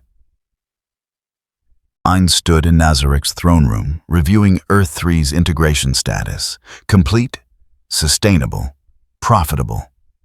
The crime syndicate operated as regional administrators. Luther's underground functioned as observed experimental zone. Waller's networks provided continuous intelligence. The overlay system automated compliance. The dimensional lockdown prevented exit. Earth 3 belonged to Nazarick now, not through conquest, through management. Status assessment, Demiurge asked. Stable, self-reinforcing, requires minimal active oversight. Ainz closed the reports. Earth 3 believes it's operating independently because we haven't restricted behavior, only mobility. They can do anything they want, they just can't leave. The perfect prison. The perfect acquisition. Prisons are expensive to maintain. Acquired territories generate revenue. Ainz felt nothing about the achievement. No pride, no satisfaction. Just confirmation that social systems followed predictable patterns when you understood the mechanics. Earth 3 will operate profitably for decades, possibly centuries if we maintain infrastructure correctly. And the Syndicate will believe they're partners until they've forgotten they ever had autonomy. Then it won't matter what they believe. Institutional memory is 3 generations. By the time anyone questions the arrangement, everyone who remembers alternatives will be dead. Demiurge's approval was evident. Conquest through administrative integration. Conquest through making subjugation feel like partnership, much more sustainable. Ainz turned toward the exit. Earth 3 is complete. Begin preliminary analysis for adjacent realities. Same methodology, same patience, same result. The great tomb of Nazarick had conquered a world. Not through violence, through bureaucracy. And bureaucracy properly implemented was more permanent than any battlefield victory. Earth 3 still had crime, still had ambition, still had conflict. It just had them on license now. And licenses required renewal, which meant everything that happened on Earth 3 happened because Nazarick permitted it. Permission was power. And Nazarick had just become the only entity that could grant it. The world was theirs. Everyone in it just kept living as they always had. Which was exactly how you took everything, while letting people believe they'd kept something. Ambition was alive on Earth 3. It just had a new landlord. Ainz stood alone in a chamber that technically didn't exist within normal space-time. Dimensional interface. the space between Earth 3 and everywhere else. Before him, suspended in containment fields, was the apparatus. Luther's escape corridor repurposed. The dimensional pathway that had been meant for evacuation now served as transmission array. Demiurge confirmed from the monitoring station. Signal strength sufficient to propagate across adjacent dimensional boundaries, range undetermined. Clarity degrading at distance, but recognizable within 7 jumps. 7 dimensional jumps. Enough to reach realities Ainz had only theorized about. Enough that if any of his former guildmates had survived their own transitions, they might detect it. Might. Ainz had been Suzuki Satoru once. That man had belonged to a guild, had friends, had people who'd mattered in ways that current existence couldn't quite replicate. The memories remained, filed, accessible, not felt, but acknowledged. He could leave them archived, operate independently. Earth 3 was secured, adjacent realities were targetable. Nazarick could expand indefinitely without ever searching for connections to what had been. But the guild had mattered. Once. And that mattering, even remembered without emotion, deserved acknowledgement. "Transmit," Ainz said. The signal deployed. Not language, not code, pure dimensional signature. Nazarick's unique resonance pattern broadcast at frequencies that would be recognizable to anyone who'd ever stood in the guild hall, who'd ever logged in, who'd ever belonged. It said nothing and everything. We exist. We endured. If you're out there, you'll know this. The transmission lasted 47 seconds. Energy expenditure was massive. The corridor framework shuddered under the strain. But the signal propagated, pushed through dimensional barriers, rippled outward like stone dropped in infinite pond. Ainz watched it spread through the monitoring array, saw it cross into adjacent realities, weaken, persist, fade, gone, either received or lost, no way to know which. Demiurge reviewed the readings. Transmission successful. Signal reached estimated 7 jump range before degradation reached undetectable threshold. Side effects, minimal. The corridor infrastructure sustained some stress but remains functional. However, Demiurge paused, highlighting anomalous readings. The signal appears to have created resonance echo in 2 unanticipated directions. Ainz examined the data. 2 echoes. One had dissipated harmlessly into dimensional static. The other had bounced, reflected off something, propagated further, toward something that had noticed. What detected it? Unknown. The echo signature suggests artificial structure rather than natural dimensional barrier. Something in that direction is monitoring interdimensional traffic. Ainz processed this. He'd sent signal hoping to reach old allies. Something else had heard it instead. Something with capacity to detect and possibly trace dimensional transmissions. Risk. Unquantified. Unavoidable now that transmission had occurred. Log it as potential future complication, Ainz decided. If something monitors dimensional traffic, they were already aware of our presence through Earth 3 integration. The signal simply announced we're broadcasting, not that we exist. Demiurge accepted this logic. And if they respond, then we respond to their response. Standard protocol. Ainz turned from the monitoring station. The signal was sent. The hope was expressed. The search was initiated. Everything else was waiting. He returned to the throne room. Earth 3 continued operating below. Crime, commerce, conflict, all licensed now, all managed, all profitable. A world running on Nazarick's terms, while believing it ran on its own. Ainz felt nothing about this. Not pride, not satisfaction, just recognition that the work continued and the system functioned. But somewhere in the archived memories that had once been Suzuki Satoru, there was notation signal sent. Guild remembered. Maybe someone heard. The notation didn't change anything.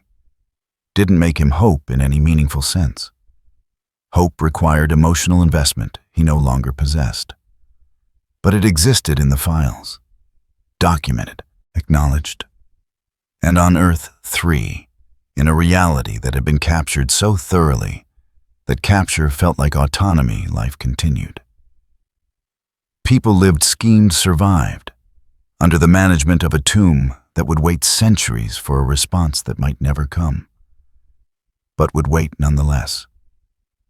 Because some things, even when unfelt, still mattered enough to remember. The signal was sent. The multiverse had heard. What came next was anyone's guess. If you enjoyed this video, don't forget to leave a like and subscribe to the channel, and be sure to turn on notification so you won't miss out future videos. Thank you for watching, and we will see you next time.